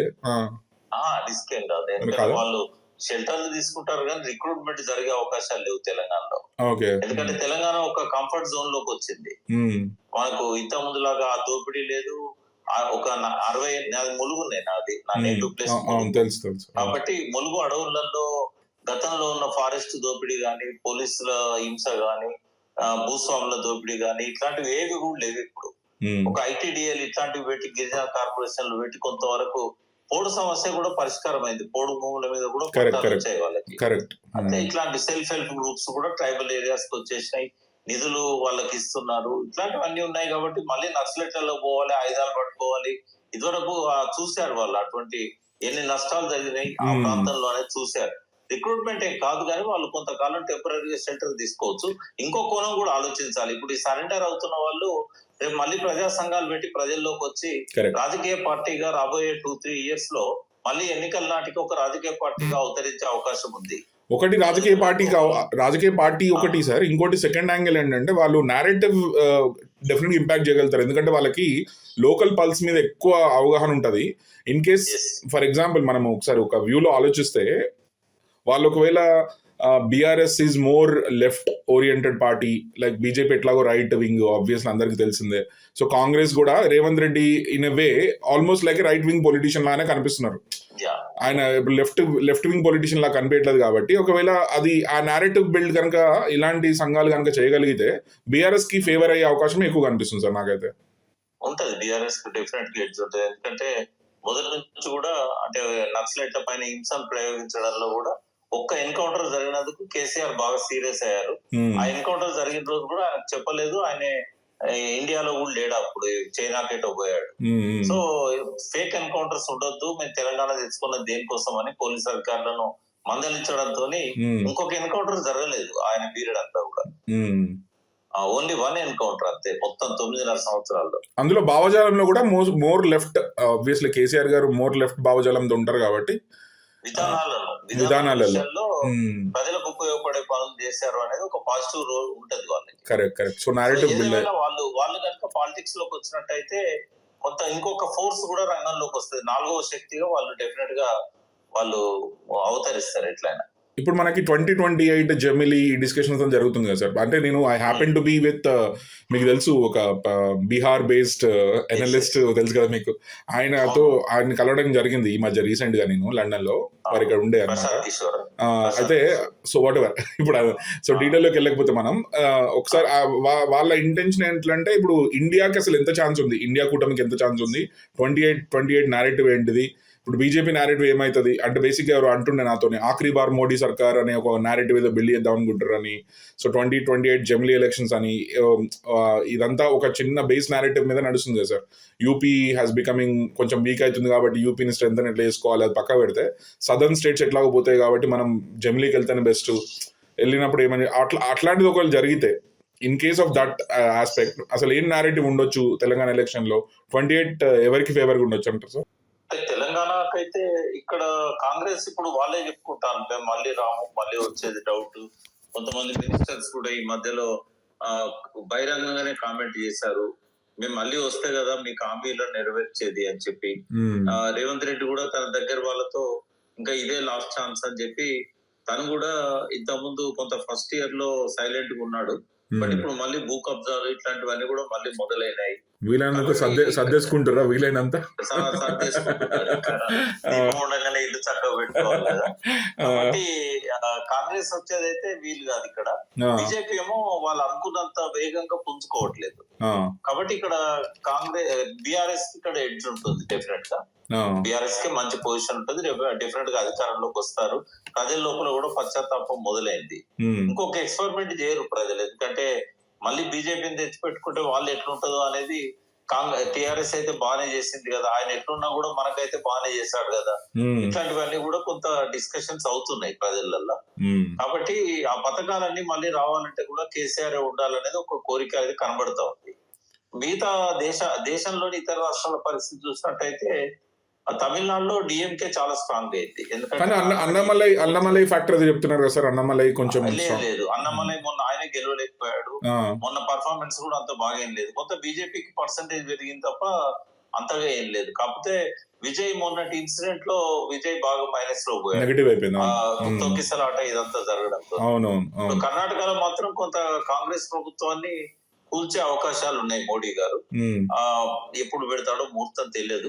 ఏదో డీకే కూడా అసంతృప్తితో ఉన్నారు. సో ఇన్ ఫేవర్ ఆఫ్ ఆయనకి, ఎందుకంటే ఆయన ముఖ్యమంత్రి ఇవ్వాలి కదా ప్రకారంగా. అవును, ఆయన ముందైతే సిద్ధరామయ్యకి ఇచ్చి తర్వాత మనం ఆయనకి ఇద్దాము అని అనుకున్నారు. బట్ అది సాధ్యం కాలేదు. బట్ అక్కడ చూడాలి ఏమైతుంది అనేది. బట్ నార్త్ ఇండియాలో బీహార్ లో ఇవాళ ప్రశాంత్ కిషోర్ కొంత కీలకం అవుతాడు. ఆయన ఎంత ఓట్స్ స్ప్లిట్ చేస్తాడు అనే దాన్ని బట్టి నితీష్ వస్తాడా లేకుంటే ఆర్జేడీ కాంగ్రెస్ కూటమి వస్తుందా అనేది ఉంటుంది. ప్రశాంత్ కిషోర్ మెయిన్ ఫ్యాక్టర్ అవుతాడు. ప్రశాంత్ కిషోర్ స్టాండ్స్ కూడా కొంచెం ఇంట్రెస్టింగ్ అనిపించింది సార్. మీరు మొన్న రీసెంట్ స్టాండ్స్ కూడా చూసుకుంటే వాళ్ళు ఇండియా కూటమితో లేరు వాళ్ళు. And he's absolutely against Rahul Gandhi అనే టైప్ లో ఆ నేరేటివ్ ఏదో బిల్డ్ అయింది అక్కడ. అండ్ ఉన్నారు, బట్ తను ఇప్పుడు స్ట్రెంత్ బలాన్ని పెంచుకునే పనిలో ఉన్నారు. అయితే ఆయన ఎంత స్ప్లిట్ చేస్తాడు దాన్ని బట్టి నితీష్ గవర్నమెంట్ వస్తుందా రాదా అనేది. ఇప్పుడు ఎక్కువ ఓట్లను గెలిస్తే మళ్ళీ నితీష్ కి అవకాశం ఉంటుంది. ఎందుకంటే ఇప్పుడు ఆర్జేడీ కాంగ్రెస్ కూటమి ఏదైతుందో వాళ్ళు ఈయన ఎంత స్ప్లిట్ చేస్తారనే దాన్ని బట్టే వాళ్ళకు అధికారంలోకి వచ్చేది రాని తేలుతుంది. కాబట్టి బీహార్ లో మిక్స్డ్ రిజల్ట్స్ వస్తాయి. ఒక ఫోర్స్ మాత్రం ఎమర్జ్ అవుతాడు ప్రశాంత్ కిషోర్. తర్వాత ఉత్తరప్రదేశ్ చూసినట్టుగా మాయావతిని పూర్తిగా డ్యామేజ్ చేసేసారు. ఇంకా కాంగ్రెస్ కూడా అంతంత మాత్రంగానే ఉంది. అఖిలేష్ సపోర్ట్ తోనే మొన్న ఆ మాత్రం సీట్లు వచ్చాయి వాళ్ళకి. బట్ అఖిలేష్ రాష్ట్రంలో అధికారంలో లేడు కాబట్టి ఆయన బలం అట్లాగే ఉంటదని నేను అనుకుంటాను. బట్ వీళ్ళు పికప్ చేస్తారు బాగా, ఎందుకంటే అంత ఎక్స్పెక్ట్ చేయలేదు వాళ్ళు అన్ని సీట్లు పోతాయి వాళ్ళకని. కాబట్టి ఇప్పుడు ఆర్ఎస్ఎస్ అన్ని వింగ్స్ కూడా అక్కడ చాలా యాక్టివ్ అయినాయి. ఆర్ఎస్ఎస్ వింగ్స్ అన్ని కూడా. తర్వాత ఇక మెయిన్ గా మనకు మధ్యప్రదేశ్, బీహార్, ఉత్తరప్రదేశ్ ఈ మూడు ప్రధానంగా ఉంటాయి. మధ్యప్రదేశ్ లో మళ్ళీ బీజేపీ గవర్నమెంట్ ఉంది. కొంత పర్ఫార్మెన్స్ అంత బ్యాడ్ ఏం లేదు అక్కడ. కాబట్టి మళ్ళీ చీఫ్ మినిస్టర్ కూడా కొంచెం స్ట్రాంగ్ ఉన్నట్టున్నాడు sir. Madhya Pradesh chief minister is bit stronger. Congress పెద్దగా పుంజుకోవట్లేదు అక్కడ. కాబట్టి దేశవ్యాప్తంగా కూడా ప్రతిపక్ష ప్రాంతీయ పార్టీల మీద ఆధారపడి కాంగ్రెస్ ముందుకు పోతున్నదే తప్ప తన బలాన్ని స్వయంగా పెంచుకునే ఆ స్ట్రాటజీస్ గానీ ఆ టాక్టిక్స్ గానీ అది లేదు, వాళ్ళ లోపల కనబడట్లేదు. సోనియా గాంధీ పూర్తిగా ఇనాక్టివ్ అయింది. రాహుల్ గాంధీ ఆయన మూడీ పొలిటీషియన్, ఆయన ఎప్పుడు ఎట్లా ఆలోచిస్తాడో ఏం చేస్తాడో తెలియదు. యూత్ లీడర్షిప్ అనేది లోపించింది, ఇప్పటికి కూడా యూత్ లీడర్షిప్ లేదు ఆ పార్టీలో. బట్ బీజేపీకి పెద్దగా ప్రత్యామ్నాయంగా నెక్స్ట్ ఎలక్షన్ లో ముందుకు వస్తుందని నేనైతే అనుకోవట్లేదు. అంతే. ఇంకోటి ఖర్గే కూడా అంత అగ్రెసివ్ పొలిటీషియన్ కాదు. So he's subtle man, very subtle man. So కాబట్టి అంత నారేటివ్ బిల్డ్ చేసేంత, అంటే ఇప్పుడు నెక్స్ట్ ఎలక్షన్ కి this is what we want to do అని చెప్పాల్సి వస్తే మళ్ళీ రాహుల్ గాంధీ చెప్పాలేమో సార్, వేరే వాళ్ళు చెప్పడానికి ఎవరికి కనిపించట్లేదు. అంటే అక్కడ యూత్ లీడర్షిప్ కావాలి. ఎందుకంటే ఇప్పుడు దేశవ్యాప్తంగా 65-70% యూత్ ఉన్నప్పుడు మళ్ళీ ఇప్పటికీ 70 ఏళ్ళ వాళ్ళని 80 ఏళ్ళ వాళ్ళని దిగ్విజయ్ సింగ్ లాంటి వాళ్ళని మళ్ళీ లీడర్స్ గా వాళ్ళు పెట్టుకున్నట్టయితే ఈ జనరేషన్ గ్యాప్ ఏదైతే ఉన్నదో అది ఇంపాక్ట్ చూపెడుతున్నది. కాంగ్రెస్ అనేది ఒక కూసమిడిచిన పాము లాగా ముందుకు వస్తే తప్ప బీజేపీని కొట్టడం సాధ్యం కాదు. అవును. ఇప్పుడు బీజేపీలో సార్, బీజేపీ యాంగిల్లో మీరు ఆలోచిస్తే ఒకసారి మనం ఒక్కసారి I want your deep analysis on this. ఇప్పుడు బీజేపీకి మోడీ గారు తను సొంతగా నిర్ణయించిన ఏజ్ ఫార్ములా అనేది అందరికి తెలిసిందే. వారే తీసుకొచ్చారు. ఆల్మోస్ట్ మురళీ మనోహర్ జోషిని పక్కన పెట్టడం కానివ్వండి, అద్వానీ గారిని పక్కన పెట్టడం కానివ్వండి, మొత్తం వెంకయ్యనాయుడు గారిని ఆల్మోస్ట్ లైక్ సైడ్ లైన్ చేసినట్టే ఒక రకంగా ఇన్ ఎ వే ఇవన్నీ చేసారు. ఇప్పుడు he's hitting close to 75. After by the time of election ఆయన కూడా ఆ ఏజ్ లోకి వచ్చేస్తారు. సో అతను ఎక్సెప్షన్ తీసుకొని మళ్ళీ Modi will be the prime minister candidate అంటారా, లేకపోతే బికాజ్ ఈ చర్చ గ్రౌండ్ లెవెల్లో జరుగుతుంది, ఐమ్ షూర్ ఆర్ఎస్ఎస్ లో జరుగుతుంది డెఫినెట్ గా. ఎందుకంటే గడ్కరీని కొంచెం స్ట్రెంథన్ చేద్దామని ట్రై చేయడం కానివ్వండి, ఇంకొక ఇద్దరు somebody was telling me Fadnavis also is a potential candidate అని. సో మీ వ్యూ ఏంటి సార్ దాంట్లో నేషనల్ లీడర్ గా? ఆల్రెడీ ఆర్ఎస్ఎస్ తో ఒక అండర్స్టాండింగ్ వచ్చారు మోడీ ఇంకొక టర్మ్ ఉండటానికి. అయితే 75 ఏళ్ళకు రిటైర్ కావాలని చెప్పి ఆర్ఎస్ఎస్ కూడా వాళ్ళు సిద్ధాంతంలో లేదు అది. వాళ్ళు చనిపోతే వేరే వాళ్ళని నామినేట్ చేసి పోతారు ముందే, చనిపోతేనే వాళ్ళ బాధ్యతలు మారుతాయి. మోహన్ భగవత్ కూడా 75 వచ్చాయి, బట్ ఆయన కూడా మొన్న క్లియర్ గా చెప్పాడు, ఎక్కడ కూడా అట్లా మేము 75 ఏళ్ళు అనేది పెట్టుకోలేదు, పూర్తిగా అనారోగ్యంగా ఉంటేనన్నా లేకుంటే చనిపోతేనన్నా నాయకత్వం మారుతుంది అని చెప్పాడు. ఇప్పుడు బీజేపీలో కూడా మోడీకి ఆయన మధ్య ఒక అండర్స్టాండింగ్ ఉంది. ఇప్పుడు మోడీని కాదంటే కూడా కాంగ్రెస్ బలపడే అవకాశం కనబడతా ఉంది. మోడీ గారికి ఏంటంటే తను కొన్ని సిద్ధాంతాలు పెట్టుకున్నాడు, అవి తను కొన్ని టార్గెట్స్ పెట్టుకున్నాడు, ఆ టార్గెట్స్ ఫుల్ఫిల్ చేయాలనేది ఆయనకు ఉన్నది. మెయిన్ ఏంటంటే జవహర్లాల్ నెహ్రూ కంటే కూడా ఎక్కువ కాలం ఆయన ప్రధానమంత్రిగా ఉన్నాడు అనేది ఒక రికార్డ్ క్రియేట్ చేయాలి. ఆయన 18 సంవత్సరాలు ఉన్నాడు, దాదాపు 17-18 సంవత్సరాలు నెహ్రూ గారు ఉన్నారు. కాబట్టి ఇంకొక టర్మ్ అయితే తప్ప ఆయన బీట్ చేయడం అనేది సాధ్యం కదా. మొన్నటి వరకు అయితే కన్సర్వేటివ్ గా మాత్రం ఈయన హైయెస్ట్ అని మొన్నటి వరకు బాగా ప్రచారం చేశారు కదా సార్. ఇందిరాగాంధీ గారి రికార్డ్ ని బీట్ చేసేసినామని చేశారు. నెహ్రూ ఉన్నాడు కదా, నెహ్రూ దాదాపు అది అంటే డిఫరెంట్ బ్రేక్ తర్వాత అనుకుంటా కదా, కన్సర్వేటివ్ గా అంటే ఒకటే ఇన్ ఫ్లో అయితే థర్డ్ టైం అంటే నెహ్రూ కూడా అయ్యాడు కదా 47 నుంచి 64 వరకు నెహ్రూ కంటిన్యూ ఉన్నాడు. అవును. కాబట్టి నెహ్రూది అధిగమించాలనేది ఒకటి పెట్టుకున్నాడు. వీటన్నిటికంటే ఇంపార్టెంట్ ఏంటంటే ఆయన కొన్ని హిందుత్వ సమాజాన్ని, హిందూ నేషన్ చేయాలనేది ఏదైతే పెట్టుకున్నాడో ఆ క్రమంలో కొన్ని ఆయన హిడెన్ ఎజెండాస్ ఉన్నాయి, అవి అచీవ్ చేయాలనేది మోడీ గారికి బాగుపడుతుంది. ఓకే. సో ఈ కాంటెక్స్ట్ లో తెలంగాణ ఎట్లా అవుతుంది సార్? తెలంగాణ వ్యూ ఇప్పుడు మోడీ కంటిన్యూస్ టు బి అనుకోండి, అప్పుడు తెలంగాణలో ఎట్లుంటది సిచ్యువేషన్? లేకపోతే in case if not Modi అప్పుడు తెలంగాణ సిచ్యువేషన్ ఏంటి? మీ యాంగిల్లో ఇంకోటి, కేసీఆర్ గారు మీరు వారికి బాగా దగ్గర, చాలా మీకు తెలుసు, almost next to him you work number of years కదా. ఇప్పుడు కేసీఆర్ గారు అందరు బయట చెప్పేది ఏంటంటే ఆయన from the breath of the morning, అంటే పొద్దున్న లేచిన దగ్గర నుంచి రాత్రి పడుకునే వరకు పాలిటిక్స్ మాత్రమే ఆలోచిస్తారు అని అంటారు అందరూ, చాలా కళలో కూడా. సో ఇప్పుడు వారి ఆలోచన ఎలా ఉందంటారు మీరు? మీ వ్యూ ఏంటి ఇప్పుడు ప్రస్తుతం? అంటే ఆయన ఇప్పుడు తెలంగాణలో మాత్రం ఆయనకి ఎటువంటి అనుమానం లేదు, తను బయటికి రాకపోయినా మాట్లాడకపోయినా ప్రజలు తననే కావాలనుకుంటున్నారు అనేది ఆయనకున్న ఫీడ్బ్యాక్. ఓకే. వాస్తవం కూడా అట్లాగే ఉంది. ఓకే. ఇప్పుడు ఆయన రాకపోయినా కూడా ఆ లోటు లేకుండా కేటీఆర్ గారు, హరీష్ రావు గారు పూర్తి చేస్తున్నారు. వాళ్ళ ఎవ్రీడే వాళ్ళు యాక్టివ్ గా ఉన్నారు. గతంలో ఎప్పుడు కూడా ఇంత యాక్టివ్ ప్రతిపక్షాన్ని నేనే చూడలేదు. ఎవ్రీడే ప్రజల మధ్యనే ఉంటున్నారు. ఎవ్రీడే ప్రెస్ మీట్స్ పెడుతున్నారు. ఏదో ఒక బహిరంగ సభ పెడుతున్నారు. జాయినింగ్స్ అవుతున్నాయి. కాబట్టి మోస్ట్ యాక్టివ్ టైం ఇది. ప్రతిపక్షం యాక్టివ్ గా ఉన్న టైం ఇది. 2002, 2003లో రాజశేఖర రెడ్డి ఎట్లా చెమటలు పట్టించారో అట్లా ఆల్మోస్ట్ ఆ వింగ్ లో ఉన్నట్టు ఎవ్రీడే మనకు కనబడతా ఉన్నారు. కాబట్టి కేసీఆర్ లేడు అనే లోటేం కనబడట్లేదు. సరే ఆరోగ్యం బాగాలేదు, కొంత రెస్ట్ తీసుకొని అన్నట్టే ప్రజలలో కూడా ఆ సింపతి ఉంది. బట్ దేశవ్యాప్తంగా రాజకీయాలను ప్రభావితం చేసే ఆలోచనలు ఏవైతే ఇదివరకు కేసీఆర్ గారికి ఉండేదో భారత రాష్ట్ర సమితిని పెట్టినప్పుడు, అయితే దాన్ని ఆయన పేరు మార్చట్లేదు కాబట్టి ఆయన లోపల ఇంకా ఆ ఆలోచనలు ఉండొచ్చు అని నేను అనుకుంటున్నా. బీజేపీ తనకు చేసిన నష్టం ఏందనేది కూడా ఆయనకు తెలుసు కాబట్టి బహుశా అది అట్లాగే ఉంటుందని అనుకుంటున్నా. భారత రాష్ట్ర సమితి పేరుతో రేపు మళ్ళీ అధికారంలోకి వచ్చినాక మళ్ళీ తన ఎజెండాను బయటికి తీసి ఇతర రాష్ట్రాలకు స్ప్రెడ్ అయ్యే ఆలోచన చేయొచ్చు ఆయన. కానీ హెడ్ టు హెడ్ ఫైట్ కి అధికారంలో ఉన్నప్పుడు హెడ్ టు హెడ్ ఫైట్ కి ఉన్న స్ట్రెంత్ వేరే ఉంటుంది సార్.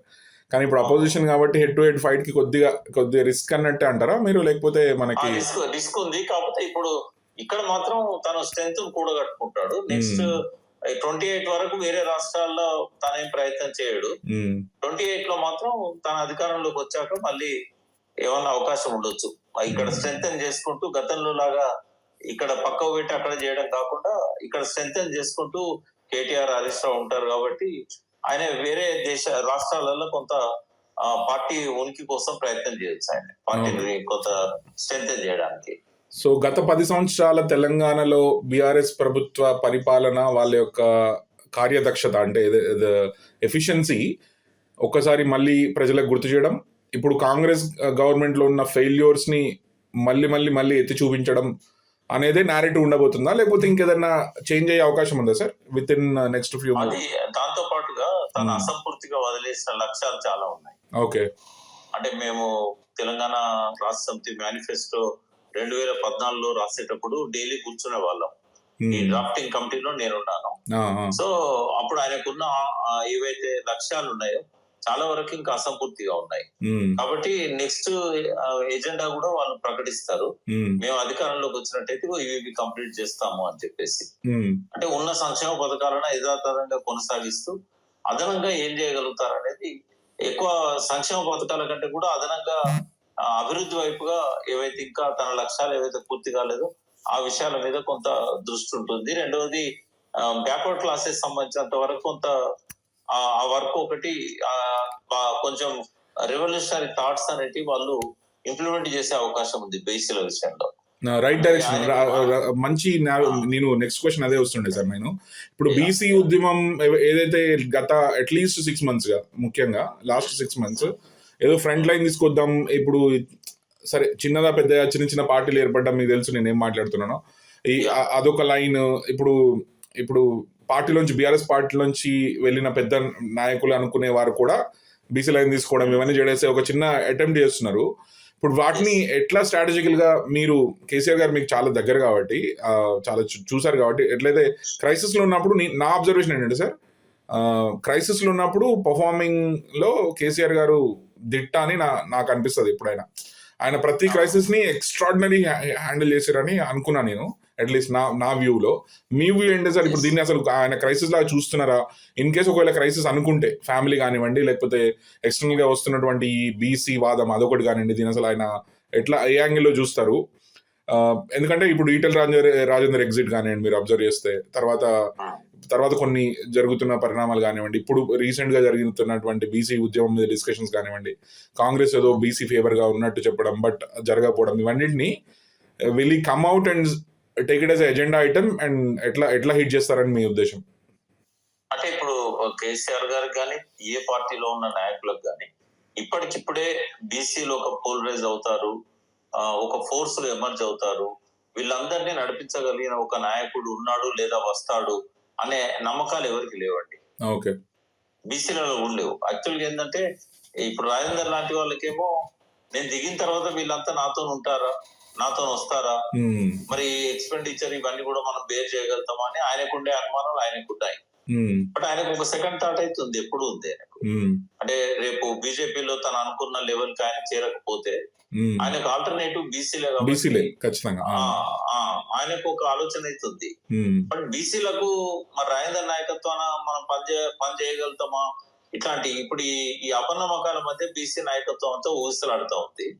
బట్ కేసీఆర్ గారు ఈ లోపల ఏం చేయగలుగుతారంటే ఆయన బీసీలు ఏమో ఆశిస్తున్నారు, ఏమేమి అభివృద్ధి కావాలనుకుంటున్నారు, ఏ దిశలో వాళ్ళు ఎదగాలనుకుంటున్నారో అది గ్రాస్ చేయగలుగుతాడు. ఆయన ఒక ఎజెండా కూడా ఆయనకు ఉంది, బీసీలను ఎట్లా డెవలప్ చేయాలనే విషయంలో. గతంలో ఒక 2-3 కులాల విషయంలో ఆయన దాన్ని అమలు చేశాడు కూడా. ఇప్పుడు మత్స్య పరిశ్రమను డెవలప్ చేయడం కావచ్చు, తర్వాత గొర్రెలను ఇప్పటికి కూడా మన గ్రామాలలోకి వెళ్తే రోజు పొద్దున సాయంత్రము గొర్రెల మందలు మనకు కనబడుతూ ఉంటాయి. వాళ్ళు ఇప్పటికీ మనం ఆపి అడిగితే వాళ్ళు చెప్తారు, మాకు అంత ముందు ఒక 5-10 ఉండేది, కేసీఆర్ గారు ఇచ్చిన తర్వాత ఇప్పుడు మందలు పెరిగినాయి అని చెప్పి. ఇన్కమ్ కూడా పెరిగింది వాళ్ళకి. ఇప్పుడు యాదవులకు ఇన్కమ్ పెరిగింది, గొల్ల కుర్మలకు, అదే విధంగా మత్స్యకారులకు కూడా దాదాపుగా ప్రతి గ్రామంలో మనకు చేపలు అనేది ఎక్కువ ఉత్పత్తి జరుగుతూ ఉంది. మిషన్ కాకతీయ ద్వారా చెరువులన్నీ బాగు చేయడము, ఆ చెరువులలో సొసైటీల ద్వారా ఫ్రీగా చేప పిల్లలు ఇవ్వడము, ఇట్లాంటివన్నీ కూడా మనకు కనబడతా ఉన్నాయి. తర్వాత ఇతర బీసీ కులాల్లో కూడా ఒక గణనీయమైన మార్పు వచ్చింది. ఉదాహరణకు గతంలో మున్నూరు కాపులకు వ్యవసాయం మీద పెద్ద ఇంట్రెస్ట్ ఉండకపోయేది, ఎందుకంటే పెట్టుబడి పెట్టింది కూడా తిరిగి రాకపోయేది. ఇప్పుడు ఆయన రైతు సంక్షేమ పథకాలు ఇవన్నీ చేయడం వల్ల, రైతు బంధు గాని, రైతు బీమా గాని, ఇట్లాంటివన్నీ ఇవ్వడం వల్ల ఏంటంటే వాళ్ళు కొంత స్టేబుల్ అయ్యారు. తర్వాత భూములకు ధరలు పెరగడము, పంట కూడా డైరెక్ట్ పండగానే కొనడం గవర్నమెంట్, ఇవన్నీ కూడా కేసీఆర్ గారు ఇంట్రడ్యూస్ చేసేవే కదా. టైంకు యూరియా ఇవ్వడము, డిఏపి ఇవ్వడము, ఇవన్నీ కూడా. కాబట్టి ప్రతి కమ్యూనిటీలో కూడా కొంత ఆయన పట్ల కొంత సాఫ్ట్ కార్నర్ అనేది వచ్చింది. అయితే ఈ మధ్యలో ఆయన పోయాడు కాబట్టి మళ్ళీ ఆ నష్టాలన్నీ మళ్ళీ కనబడుతూ ఉన్నాయి వాళ్ళకి.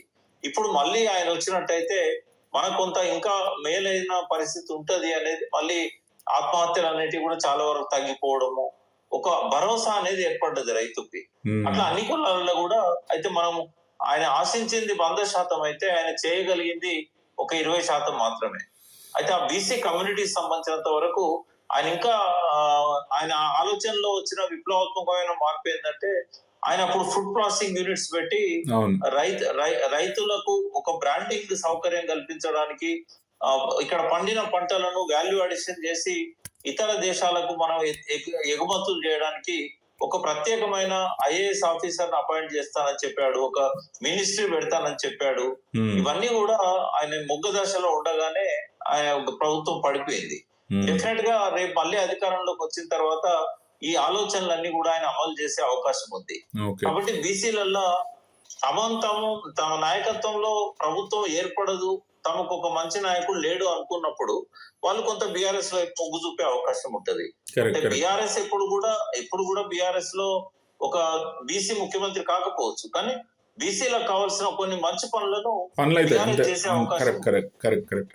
ఇంకోటి సార్, అది మన ముదిరాజు కమ్యూనిటీ కానివ్వండి, మునూరు కాపు, బీసీలో కూడా ఇప్పుడు మనం బీసీ అనేది ఒక పెద్ద లేయర్ గా మాట్లాడే ఎన్నో కులాలు ఉపకులాలు ఉన్నప్పటికీ కూడా మనం క్రీమీ లేయర్ దగ్గరకు వస్తే మళ్ళీ ముదిరాజు, మున్నూరు కాపు, గొల్ల కుర్మలు, ఇప్పుడు వీళ్ళు మాత్రమే టాప్ లేయర్ లో ఉంటారు. ఎట్లాగో యాదవ్స్ కానివ్వండి.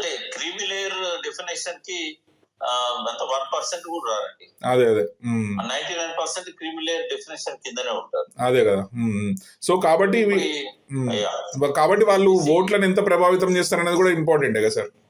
అంటే ఈబీసీల విషయంలో ఏమైందంటే, మొన్న ఎస్సీల కంటే కూడా తక్కువ మార్కులు వచ్చిన వాళ్ళకు ఈబీసీ దాని కింద ఉద్యోగాలు వచ్చినాయి గ్రూప్ 1 లో.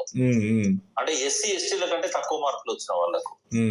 అదే మనకు బీసీలలో ఎక్కువ మార్కులు వచ్చినా కూడా ఎస్సీలలో ఎక్కువ మార్కులు వచ్చినా వాళ్ళకు ఉద్యోగాలు రాలేదు.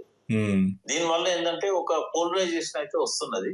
బట్ అది ఒక బీసీ పార్టీ ప్రభావితం చేయలేనప్పుడు అది కొంత బీఆర్ఎస్ వైపు వెళ్ళే అవకాశం ఉంది. కరెక్ట్. ఇంకొక బీజేపీ దిక్కు కొద్దిగా ఉండేది. బట్ వాళ్ళు 2 సార్లు కూడా వరుసగా ఒక నాన్ బీసీకి పార్టీ అధ్యక్షుడిని ఇచ్చేసరికి చాలా వరకు నమ్మడం లేదు, ఆ ట్రస్ట్ అనేది పోతుంది. కరెక్ట్. Absolutely right sir. ఎందుకంటే వాళ్ళు బీసీ ముఖ్యమంత్రి అంటారు, కానీ లీడర్షిప్ వచ్చేసరికి ఏమో ఇంకో రకంగా సెలెక్ట్ చేసుకుంటారు. ఇంకోటి ఆర్ఎస్ఎస్ బలం అనేది ఎక్కువగా ఉంది ప్రభావం దాని మీద. అవును. అయితే ఆర్ఎస్ఎస్ ఎప్పుడు కూడా అది బీసీలకు ఏం అనుకూలంగా ఉండదు, అగ్రకుల వాళ్ళే ఎక్కువ ఉంటారు అందులో అనేది ఒకటి ప్రజల్లో ఉంది అది. కరెక్ట్. కాబట్టి అంత తేలిగ్గా బీజేపీకి ఇక్కడ ఓల్డ్ దొరుకుతుందని నేను అనుకోను. బట్ ఇప్పుడు వచ్చే ఒకవేళ విప్లవకారులు బయటకు వచ్చి ప్రజా సంఘాలు పెట్టినా పార్టీ పెట్టినా అది కొంత బీఆర్ఎస్ ఫెచింగ్ ఉంటుంది. గుడ్. ఇంకొక లాస్ట్ టాపిక్ సార్, ఇంకా ఐ నో మీరు బిజీ ఉన్నారు. ఒక లాస్ట్ టాపిక్, కాళేశ్వరం. మీతో మాట్లాడినప్పుడు కాళేశ్వరం మాట్లాడకుండా ఇంపాసిబుల్. మీరు వాటర్ బోర్డ్ చైర్మన్ కూడా చేసారు కాబట్టి. ఇప్పుడు కాళేశ్వరం అనేది ఆల్మోస్ట్ కేసు ఇదంతా పెద్ద వాళ్ళు ఎలక్షన్ కి హెల్ప్ అయింది, కానీ అల్టిమేట్ గా ఇప్పుడు కాంగ్రెస్ కి in way Kaleshwaram is also one of the aspects. వాళ్ళు గెలవడము whatever it is, at least ఆ నేరేటివ్ బిల్డింగ్ లో ఆ మేడిగడ్డ అనేది కొంచెం ఎక్కువ ఇట్లా బబుల్ చేయగలిగారు వాళ్ళు. ఇప్పుడు నేను ఒక్కని తప్ప ఎవరు మాట్లాడలేదు. అప్పుడు ఒక 2 సార్లు మాట్లాడారు. అవును. కేసీఆర్ గారు అయితే కంప్లీట్ గా మౌనంగా ఉన్నారు. ఎలక్షన్ లో 96 ఉపన్యాసాలు ఇచ్చినా కూడా ఎక్కడ కూడా కాళేశ్వరం ప్రస్తావన రాలేదు. ఇప్పుడు మీరు మీ వ్యూ ఏంటి సార్? ఇప్పుడు ఈ కాళేశ్వరం కేసులు కానివ్వండి, ఇవన్నీ అవేదో సీజనల్ గా ఇట్లా టక్కుమని వచ్చి కనిపించి మళ్ళీ వెళ్ళిపోయి అంతే తప్ప దాంట్లో సబ్స్టెన్స్ ఏం కనిపించలేదు sir. Me point of view ఏంటి? బీసీ పోస్ట్ రిపోర్ట్ చదివాను నేను, విజిలెన్స్ రిపోర్ట్ చదివాను, ఎన్డీఎస్ సేవలు ఇచ్చింది కూడా చదివాను. ఇవి పాలసీకి సంబంధించినవి, వాటికి సంబంధించిన వాటిలలో పనిష్మెంట్స్ కానీ కేసులు కానీ ఏముండవు. తర్వాత ఇంజనీర్ల ప్రొసీజర్ సంబంధించిన ప్రోటోకాల్స్ సంబంధించినవి, వాళ్ళ నెగ్లిజెన్స్ సంబంధించిన ఏమన్నా ఉంటే కొన్ని కేసులు పెట్టే అవకాశం ఉంటది. బట్ కేసీఆర్ మీదనో, హరీష్ మీదనో, ఈటెల రాజేందర్ మీదనో కేసులు పెట్టి అరెస్ట్ చేయడం అయితే జరగదు. ఒకవేళ అట్లా పెట్టినా కూడా అవి నిలబడవు. కాబట్టి అదేం ఉండదు. ముందు ఏంటంటే వాళ్ళు రిపేర్స్ అనేటివి మొదలు పెట్టడం జరిగితే కొంత కాంగ్రెస్ పట్ల సానుకూలత వస్తుంది, కానీ వాళ్ళు ఏం చేయట్లేదు అది.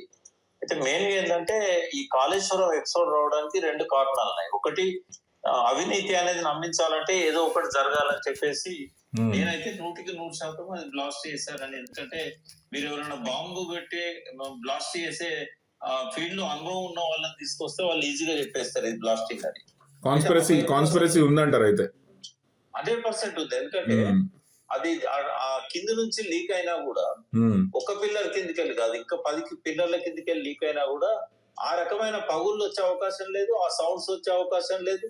తర్వాత కరెక్ట్ గా 6:15కు సాయంత్రం పూట మస్క చీకట్లో ఆ సిరివంచ సైడ్ నుంచి, ఛత్తీస్గఢ్ సైడ్ నుంచి వచ్చి ఆడ ఈజీగా బాంబు పెట్టిపోవచ్చు. రెండోది, అక్కడ పెద్దగా ఫ్లో లేదు ఆ రోజు. 28 లక్షల క్యూసెక్కులు పోయిన రోజు ఏం కాదు, 13,000 క్యూసెక్కులు పోతున్నది ఆ రోజు. నీళ్ళు ఆపింది కూడా లేదు. కాబట్టి ఇంకోటి, అది చాలా మందం, 4 మీటర్ల మందం ఉంటుంది, 20 మీటర్ల వెడల్పు ఉంటుంది, 200 మీటర్ల పొడుగు ఉంటుంది. అంత భారీ స్ట్రక్చర్ కు కిందికెళ్ళేదో నీళ్లు లీక్ అయితే పగుళ్ళు వస్తాయా? ఆ పగుళ్ళు కింద వస్తాయి, మరి పైన ఎందుకు వచ్చినాయి? ఆ పైన కూడా మొత్తం వర్టికల్ ఎందుకు రాలేదు? 8 మీటర్ల పొడుగు, 1 మీటర్ లోతు ఎట్లా వస్తుంది? ఆ మాత్రం వస్తే ఎందుకు కుంగుతుంది? ఇట్లాంటివన్నీ కూడా 100 ప్రశ్నలు ఉన్నాయి. ఇప్పటి వరకు ఎఫ్ఐఆర్ ను ఈ రోజు వరకు కూడా ఎంక్వైరీ చేయలేదు. ఇప్పుడు హరీష్ రావు గారు మాట్లాడినా, కేటీఆర్ గారు మాట్లాడినా, ముఖ్యంగా హరీష్ రావు గారు మాట్లాడితే కేటీఆర్ గారు 2-3 సందర్భాల్లో ఈ విషయాన్ని అన్నారు, కాన్స్పిరసీ ఉండే అవకాశం ఎక్కువ ఉంది. మీరు అన్నదాన్ని బట్టి కూడా అదే అనిపిస్తుంది. సో కానీ ఇప్పుడు ఈ కాన్స్పిరసీని మరి ఒకవేళ బీఆర్ఎస్ గవర్నమెంట్ కనుక వస్తే గట్టిగా తీసుకొని ఎవరైతే చేసారో వాళ్ళకి చేసే అవకాశం ఉంటది సార్ ఖచ్చితంగా. ఎందుకంటే వాళ్ళు దీన్ని వ్యక్తిగతంగా తీసుకున్నారు కాబట్టి. ఆధారాలు అక్కడ ఏంటంటే సీసీ కెమెరాస్ ఇట్లాంటివి ఏం లేవు, అటువైపు సెక్యూరిటీ కూడా లేదు. బ్లాస్టింగ్ జరిగింది అంటే మన విచారణలో పెద్దగా తేలకపోవచ్చు. బట్ ఏది ఏమైనా కూడా ఎవిడెన్సెస్ అప్పుడు ఇమీడియట్ గా ఎంక్వైరీ చేస్తే మనకు జిలెటిన్స్ పెట్టినట్టు అవి కొన్ని దొరికేటివి. బట్ అవేమీ చేయలేదు. ఇమీడియట్ గా మొత్తం గేట్లను ఓపెన్ చేసేసరికి మొత్తం వాటర్ వెళ్ళిపోయింది. అప్పుడు గవర్నమెంట్ ఎలక్షన్ కమిషన్ చేతిలో ఉండే, కలెక్టర్స్ కానీ, అడ్మినిస్ట్రేషన్, రెవెన్యూ అంతా కూడా. కాబట్టి ఆ టైంలో ఎలక్షన్ నోటిఫికేషన్ వచ్చినట్టు జరిగింది. సో బీజేపీ సపోర్ట్ చేసి ఉండొచ్చు కదా సార్, ఆబ్వియస్లీ ఇట్లాంటి జరగడానికి. చేసింది బీజేపీ, అంటే తర్వాత చేసింది. మొదలు బీజేపీకి సంబంధం ఉండకపోవచ్చు, జరిగిన తర్వాత అంటే ఏది ఎట్లయినా 2018 తర్వాత జరిగే పరిణామాలలో చంద్రబాబు నాయుడు గారిది యాక్టివ్ రోల్ ఉంది ఇక్కడ. అంటే రేవంత్ రెడ్డి గారిని ముందు పెట్టుకొని ఆయన కేసీఆర్ మీద విజయం సాధించాడు. అంటే అంతకుముందు ఏదైతే ఆయనకు రివెంజ్ ఉందో, అంటే తనను మా ఆంధ్రప్రదేశ్ రిటర్న్ గిఫ్ట్ అనడం ఇదంతా. కావచ్చు. అవును చంద్రబాబు నాయుడు మాస్టర్ మైండ్ అనేది రేవంత్ రెడ్డి వెనకాల పనిచేస్తుంది, ఇప్పటికీ పనిచేస్తుంది, ఆయన ఇప్పటికీ పనిచేస్తుంది. ఆయన భవిష్యత్తులో నేను ఒక ప్రిడిక్షన్ చేస్తున్నా, మీ దానిలో రికార్డ్ అయితే బాగుంటది. నెక్స్ట్ బీజేపీ టీడీపీ కూటమికి నాయకత్వం వహించేది రేవంత్ రెడ్డి. వావ్ చాలా పెద్ద మాట అన్నారు సార్ మీరు. అంటే వీళ్ళు అంటున్నారు ఇప్పుడు రేవంత్ రెడ్డిని నమ్మలేం, రేవంత్ రెడ్డి ఎప్పుడైనా వెళ్ళొచ్చు ఎటైనా వెళ్ళొచ్చు అనేది డెఫినెట్ గా ఉంది. కాకపోతే మీరు ఇప్పుడు బీజేపీ ప్లస్ టీడీపీ అంటే జనసేన కూడా ఇంకా ఆ కూటమికి డెఫినెట్ గా ఆయనే నాయకత్వం వహిస్తాడు. ఎందుకంటే చంద్రబాబు నాయుడు తనను తను సాక్రిఫైస్ చేసుకున్నాడు రేవంత్ రెడ్డి కోసం. అంటే మొదటిసారి ఆయనను ఎమ్మెల్యేగా నిలబెట్టినప్పుడు పార్టీలో వర్కింగ్ ప్రెసిడెంట్ చేసినప్పుడేమో పోటీ సీట్లు పంచుకున్నారు కాంగ్రెస్ తో. అంటే టీడీపీకి కాంగ్రెస్ కి ఎప్పుడు పడదు. అదే మహాకూటమి అని వచ్చారు కదా సార్ అప్పుడు. అవును కరెక్ట్. అంతకుముందు మహాకూటమి టిఆర్ఎస్ తో అయింది. అయితే ఇప్పుడు కూడా సెకండ్ మహాకూటమి ఏదైతే ఏర్పాటు చేశారో అది కాంగ్రెస్ తో కలిసి వాళ్ళు సీట్లు పంచుకోవడం అనేది వాళ్ళ విధానాలకే భిన్నమైనది. అంటే తెలంగాణ కోసం ఆయన సాక్రిఫైస్ చేశాడు. అయితే సీట్లు పంచుకుంటే నమ్మట్లేదు కాబట్టి ఏకపక్షంగా తన క్యాండిడేట్లనే పెట్టకుండా ఏకపక్షంగా కాంగ్రెస్ ను బలపరచడం అనేది రేవంత్ రెడ్డి వల్లనే అది చంద్రబాబు నాయుడు చేయగలిగాడు. కాబట్టి రేవంత్ రెడ్డి వెనకాల ఒక బిగ్ మాస్టర్ మైండ్ గా చంద్రబాబు నాయుడు ఉన్నాడు. అది ఇవాళ కేసీఆర్ గారు అంచనాలు తప్పైనాయి అనంటే ఈ అంచనా లేకపోవడమే. అంటే చంద్రబాబు నాయుడే రేవంత్ రెడ్డి నడిపిస్తున్నాడు. ఆయన ఎప్పుడైతే కాంగ్రెస్ లోకి వచ్చాడో రావడానికి కూడా అధ్యక్షుడిని చేయడానికి కూడా చంద్రబాబు నాయుడు హస్తం ఉంది అనే విషయంలో కేసీఆర్ కొంచెం అండర్ ఎస్టిమేట్ చేశారు. ఆయన రేవంత్ రెడ్డితో ఏమైంది అనుకున్నాడు కానీ వెనకాల చంద్రబాబు నాయుడు ఉన్నాడు అనుకునేది ఆయన అనుకోలేకపోయాడు. లేకుంటే ఇంకా బిగ్గర్ ప్లాన్ తో ఆయన ఎలక్షన్ ఫైట్ చేస్తుండే. ఇట్లాంటివన్నీ రాజకీయాలలో కొంచెం జరిగిన తర్వాత తెలుస్తా ఉంటాయి. కరెక్ట్. కానీ కొద్ది గొప్ప అంచనా ఇప్పుడు ఖచ్చితంగా ప్రిపేర్డ్ ఉంటారు కదా సార్. ఖచ్చితంగా ఇప్పుడు అన్ని అనుభవాలు వచ్చినాయి కాబట్టి 28 వేశారు, ఇప్పుడు ఓవర్ ఎస్టిమేట్ వేస్తారు. కరెక్ట్. అది కూడా కరెక్ట్. ఇప్పుడు 28కి వచ్చేసరికి డెఫినెట్ గా ఇన్ ఫేవర్ ఆఫ్ బీఆర్ఎస్ ఉండడానికి ఏమేం చేయాలో డెఫినెట్ గా వారు ఇప్పుడు ఇంట్లో ఉండి ఆ ఖాళీ సమయం కూడా ఉంది కాబట్టి ఖచ్చితంగా వ్యూహరచన చేస్తుంటారని, అంటే మీరు చెప్పినట్టుగా ఆ వ్యూహరచన ఖచ్చితంగా చేస్తుంటారు. ఇన్ కేస్ ఏదైనా కాయిన్స్ మూవ్ చేయాలన్నా, other side of the coins కూడా మూవ్ చేయాలన్నా అవి కూడా డెఫినెట్ గా మూవ్ చేయడానికి ఇప్పుడే ట్రై చేస్తారు కదా ఆబ్వియస్లీ.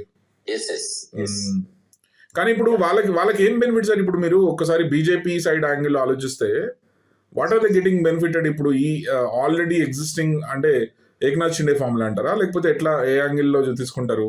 అంటే ఇక్కడ రేవంత్ రెడ్డి సహకరిస్తున్నాడు, చంద్రబాబు నాయుడు అవసరం ఉంది వాళ్ళకు కాబట్టి ఇక్కడ ఏం డిస్టర్బ్ చేయదు. ఇక్కడ రేవంత్ రెడ్డిని పక్కకు పెట్టాలంటే అది కాంగ్రెస్ కూడా ఇప్పుడు పెట్టే పరిస్థితుల్లో లేదు. కానీ ఇప్పుడు మరి ఖర్గే వచ్చి రేవంత్ రెడ్డి పర్ఫార్మెన్స్ మాకు నచ్చలేదు అనే టైప్ లోనే ఇచ్చారు కదా సార్ ఇప్పుడు అది. సో వాళ్ళు ఇప్పుడే కాదు, 1 year కింద కూడా ఒక పెద్ద నాయకుడిని, ఒక సీనియర్ ఐఏఎస్ ఆఫీసర్ అడిగినప్పుడు మా చేతిలో రేవంత్ రెడ్డి ఉన్నాడని మేము అనుకోవట్లేదు అని చెప్పాడు ఆయన. అంటే ఏఐసిసిలో పెద్ద నాయకుడు, సోనియా గాంధీ పక్కనే ఉండే వ్యక్తి. అంటే 1 year క్రితమే వాళ్ళకి అర్థమైంది ఈయన చంద్రబాబు నాయుడుతో ఉన్నాడు తప్ప మనతో లేడు. చంద్రబాబు నాయుడుకు మోడీకి ఉన్న ఆ రిలేషన్ వల్ల రేవంత్ రెడ్డి మనకు సహకరిస్తలేడు అనేది అర్థమైంది వాళ్ళకి. బట్ ఇప్పుడు ఏం చేయలేని ఒక నిస్సహాయ స్థితిలో ఉన్నారు. ఇప్పుడు పక్కకు పెడితే గతంలో పంజాబ్ లాగా ప్రభుత్వం పోతుందేమో అనే భయం ఉంది వాళ్ళకి. ఇప్పుడు కొంత కాంగ్రెస్ అధ్యక్షుడిని ఇన్ఛార్జ్ మీనాక్షి నటరాజన్ పెట్టుకుని కొంతవరకు కంట్రోల్ చేద్దాము. ఇప్పుడు ఆయనను మనం పక్కకు పెడితే 30-35 మంది ఎమ్మెల్యేలు ఆయన టికెట్ ఇచ్చిన కొత్త వాళ్ళు ఉన్నారు. వాళ్ళేమన్నా అటువైపు పోయినట్టయితే గవర్నమెంట్ రాదు మనకు అనేది, గవర్నమెంట్ మళ్ళీ మనం మెయింటైన్ చేయలేము అనేది ఉంటది వాళ్ళకి. ఏ డిసిషన్ తీసుకున్నా లాస్ట్ ఇయర్ తీసుకుంటారు వాళ్ళు. రేవంత్ రెడ్డిని ముందు పెట్టుకొని అయితే వాళ్ళు ఎలక్షన్స్ పోరు. ఒక 1 year ముందు ఏదైతే అది అయితే రేవంత్ రెడ్డిని వాళ్ళు పక్కకు జరిపిస్తారు. ఇంకో ఆల్టర్నేటివ్ లీడర్ కూడా ఇప్పుడు వాళ్ళ నా వరకు అయితే అంచనా ఇప్పుడు అట్లీస్ట్ ఇంకొక ఆల్టర్నేటివ్ ఫోర్స్ కనుక కాంగ్రెస్ లో ఉండుంటే వాళ్ళకి అవకాశం ఉండేది సార్. అదే ఇప్పుడు భట్టి గారు కానివ్వండి, లేదా ఇంకొకరు కానీ ఎవరైనా equivalent to like strong push ఉంది, వాళ్ళు కూడా ఒక 25-30 పుల్ చేయగలుగుతారు. అట్లా ఉంటే maybe Srinivas Reddy I don't know. So అలాంటి ఏమైనా అవకాశం ఉందంటారా? అంటే తెలంగాణలో ఈ నాయకులకు ఇతర ప్రాంతాల్లాగా రాయలసీమ ఆంధ్రలాగా గ్రూపులు కట్టే మనస్తత్వాలు గాని డబ్బులు ఖర్చు పెట్టే మనస్తత్వాలు గాని లేవు. వీళ్ళెవరు కూడా 10 మంది ఒక్క పొంగులేటికి తప్ప మిగిలిన వాళ్ళకి ఎవరికి కూడా వీళ్ళు డబ్బులు సంపాదించే అంత పెద్ద ఎత్తున కోట్లు సంపాదించే తెలుగు లేవు. ఆ రకమైన బహిరంగంగా అవినీతికి పాల్పడే ధైర్యం కూడా చేయరు, కోట్లు వెనకేసుకోవాలని. రెండవది గ్రూపులు కట్టే మనస్తత్వం లేదు. ఒకవేళ డబ్బులు సంపాదించినా ఖర్చు పెట్టే మనస్తత్వం లేదు. ఇట్లున్నప్పుడు ఎవరికి వాళ్ళు వాళ్ళ కాన్స్టిట్యున్సీలే కొంత బలోపేతం కావడానికి ట్రై చేస్తారు తప్ప నాయకులను వాళ్ళ కంట్రోల్లో పెట్టుకోవడం అనేది వాళ్ళకు లేదు, మొదటి నుంచి కూడా లేదు. ఉత్తమ్ కుమార్ రెడ్డి 2 సార్లు పిసిసి ప్రెసిడెంట్ అయినా, పొన్నా లక్ష్మణ్ గారు 2 సార్లు అయినా, డి శ్రీనివాస్ 2 సార్లు అయినా, కేశవరావు గారు 2 సార్లు అయినా ఓ ముఠా కట్టే మనస్తత్వం అయితే వాళ్ళకు లేకుండే. ఇప్పుడు కూడా ఇప్పుడు బట్టి విక్రమార్క కూడా అంతే. ఇక్కడ ఉన్న ఒక పొంగులేటి మాత్రం ఆ మనస్తత్వం ఉంది. ఆయన ఖర్చు పెట్టగలుగుతాడు, సంపాదించగలుగుతాడు, కాంట్రాక్టర్, ఓ 10-15 మంది ఎమ్మెల్యేలకు ఆయన పెట్టుబడి పెట్టాడు. కాబట్టి మళ్ళా రేవంత్ రెడ్డి తర్వాత మన కాంగ్రెస్ లో ఆయనే కనబడతాడు. అయితే బీజేపీ ఏం చేసిందంటే ఆయన చేతిలో పెట్టుకుంది. ఆయన అవినీతికి పాల్పడ్డాడని చెప్పి ఈడీ దాడులు చేయించేసి ఆధారాలన్నీ కూడా వాళ్ళ చేతుల్లో పెట్టుకున్నారు. ఎందుకంటే పవర్ఫుల్ ఇతనే తెలుసు బీజేపీకి. తెలంగాణలో ఇప్పుడున్న రాజకీయాలలో రేవంత్ రెడ్డి తర్వాత మళ్ళీ ఏదన్నా చేయగలుగుతాడు అంటే ఓన్లీ పొంగులేటి చేయగలుగుతాడు. కాబట్టి పొంగులేటికి స్విచ్ అనేది మోడీ చేతిలో ఉంది, అమిత్ షా చేతిలో ఉంది. కాబట్టి ఆయన వాళ్ళ కోసం బయటకు వస్తాడేమో కానీ ప్రభుత్వాన్ని కూర్చోడానికి బయటకు వస్తాడని నేను అనుకోవట్లేదు. కాబట్టి కాంగ్రెస్ ఒక నిస్సహాయ స్థితిలో ఉంది. we have to wait and see sir, ఎందుకంటే 2 years ఉంది, చాలా జరిగే అవకాశాలు ఉన్నాయి. ఇప్పుడు ఏమేమి జరుగుతాయి, ఇప్పుడు కొత్తగా ఎవరైనా ఎమర్జ్ అవుతారా, కానీ బీఆర్ఎస్ కి మాత్రం as on today it looks favourable definite గా. అది మీరు అన్నట్టు మీ అనాలిసిస్ లో చెప్పినట్టుగా మనం ఇప్పుడు పార్టీల పరంగా మాట్లాడలేదు కాబట్టి ఓవరాల్ గా ఒక తెలంగాణ రాజకీయ ముఖ చిత్రం ఎట్లుందని ఒక ఆలోచన చేస్తే మాత్రం Telangana as a state will benefit more from BRS అనేది నాకు అనిపిస్తుంది డెఫినెట్ గా. యాజ్ ఎ స్టేట్ ఇప్పుడు మనం తెలంగాణ వాదులుగా మనం ఏమనుకుంటామంటే ఫస్ట్ ఇప్పుడు మీరు ఏ పార్టీలో క్రియాశీలకంగా లేరు, మీ వ్యూ ఎట్లుంటది, నా తెలంగాణ ఎట్లుంటుంది, ఒక ములుగు నుంచి వచ్చిన బిడ్డ లెక్క ఏమనుకుంటామంటే మనం తెలంగాణ ఎట్లా ఏం చేస్తుంది అనేది ఎక్కువ ఇంపార్టెన్స్ ఉంటుంది మనకి. సో ఆ యాంగిల్ ఆలోచిస్తే మీకు BRS government would be a better government for Telangana అనేది మన వ్యూ. ఉద్యమం నుంచి వచ్చారు కాబట్టి ఉద్యమం నుంచి వచ్చిన ఈ నాయకులకు ఉన్నంత ఆ ప్రజల పట్ల ప్రేమ మమకారం కేసీఆర్ గారికి ఉన్నది, విజన్ కూడా ఆ విజన్ గానీ లోతైన అవగాహన గానీ ఇతర నాయకులకు ఉండదు. కాబట్టి డెఫినెట్ గా కేసీఆర్ రావడం అనేది చాలా అవసరం తెలంగాణకు. అవును, that makes sense. So let's close with the Jubilee hills sir. One final comment on Jubilee hills sir. Let's close with that. Yeah, అంటే నేనేమంటున్నా అంటే కొంత బీసీల మీద ఎక్కువగా దృష్టి పెట్టగలిగితే, కొంత మైనారిటీస్ మీద ఎక్కువగా దృష్టి పెట్టగలిగితే ఇది కేక్ వాక్ అవుతుంది బీఆర్ఎస్ కి. ఒకవేళ ఆ రెండు కూడా సరైన పద్ధతిలో చేయలేకపోతే టఫ్ కాంపిటీషన్ ఉంటుంది. బట్ ఎడ్జ్ మాత్రం ఎంతైనా కూడా బీఆర్ఎస్ కే ఉంది. నేను చాలా ఎక్స్పెక్ట్ చేశాను యూసుఫ్ కూడా, తర్వాత ఈ రేవంత్ నగర్ ఏరియాలో 1 సైడ్ ఉంటదేమో శ్రీశైలం యాదవ్ కు నవీన్ యాదవ్ కు అనుకున్నాం, కానీ అంత 1 సైడ్ ఏం లేదు. అక్కడ కూడా చాలా చేరికలు అవుతున్నాయి. కాబట్టి ఖచ్చితంగా గెలుపు గోపీనాథ్ వైఫ్ దే అవుతుంది, సునీత గారి. అంతే. కానీ జనరల్ గా బై ఎలక్షన్స్ లో ఏంటంటే సార్, ఒక చిన్న అబ్జర్వేషన్ అంటే ఫైనల్ కామెంట్ అనుకోండి, బై ఎలక్షన్ లో జనరల్ గా అధికార పార్టీ వాళ్ళ బలాలన్నీ ఉపయోగించే ప్రయత్నం చేస్తారు కదా సార్. చేస్తున్నారు. అంతకంటే ఎక్కువగా పిఆర్ఎస్ ఒక 2 నెలల నుంచి ప్రతి డివిజన్ ను కాన్సన్ట్రేట్ చేసింది, ప్రతి బూత్ కూడా కాన్సన్ట్రేట్ చేసింది. ఇవాళ తెలంగాణ బీఆర్ఎస్ నాయకత్వం అంతా యూసుఫ్ కూడా, రేవంత్ నగర్, బోరబండ, ఈ ఎక్కడెక్కడైతే కొంత నవీన్ యాదవ్ కు ఎడ్జ్ ఉంటుందని అనుకుంటున్నారు అక్కడే ఉండి వాళ్ళు కాన్సన్ట్రేట్ చేస్తున్నారు. ఇవాళ 100 మందికి పైన నాయకత్వం ఇక్కడ, మాజీ మంత్రులు, మాజీ ఎమ్మెల్యేలు, మాజీ ఎంపీలు, ప్రజెంట్ రాజ్యసభ సభ్యులు అందరినీ మోహరించారు వారు. 3 నెలల నుంచి వాళ్ళు వీళ్ళ క్యాండిడేట్ మొన్న డిక్లేర్ అయ్యాడు. వాళ్ళు 3 months నుంచే వాళ్ళు సునీతను తీసుకొని తిరుగుతూ ఉన్నారు. కాబట్టి ఆ క్యాంపెయిన్ లో లీడ్ అనేది టిఆర్ఎస్ కే ఉంది, బీఆర్ఎస్ కే ఉంది. ఇంతకుముందు మన ముఖ్యంగా తెలంగాణలో సార్, తెలంగాణ రాజకీయాలు ఎట్లుండే అంటే ఎవరైనా చనిపోవడం కానీ ఇట్లాంటివి జరిగితే సాంప్రదాయంగా ట్రెడిషనల్ గా వాళ్ళ కుటుంబానికి వదిలేస్తుండే ఆల్మోస్ట్ ఏకగ్రీవం లాగా. కానీ అట్లా ఎందుకు అది కొంచెం రాజకీయాలు పలచన పడ్డట్టే కదా సార్? అంటే పోటీ పెరిగింది రాజకీయాలలో, పట్టుదల పెరిగింది, డబ్బు కూడా పెరిగింది, అంతే అన్నీ ఉంటాయి కదా. Correct. Thank you so much sir. Thank you so much for all your views. Thank you so much. Thank you sir. Thank you.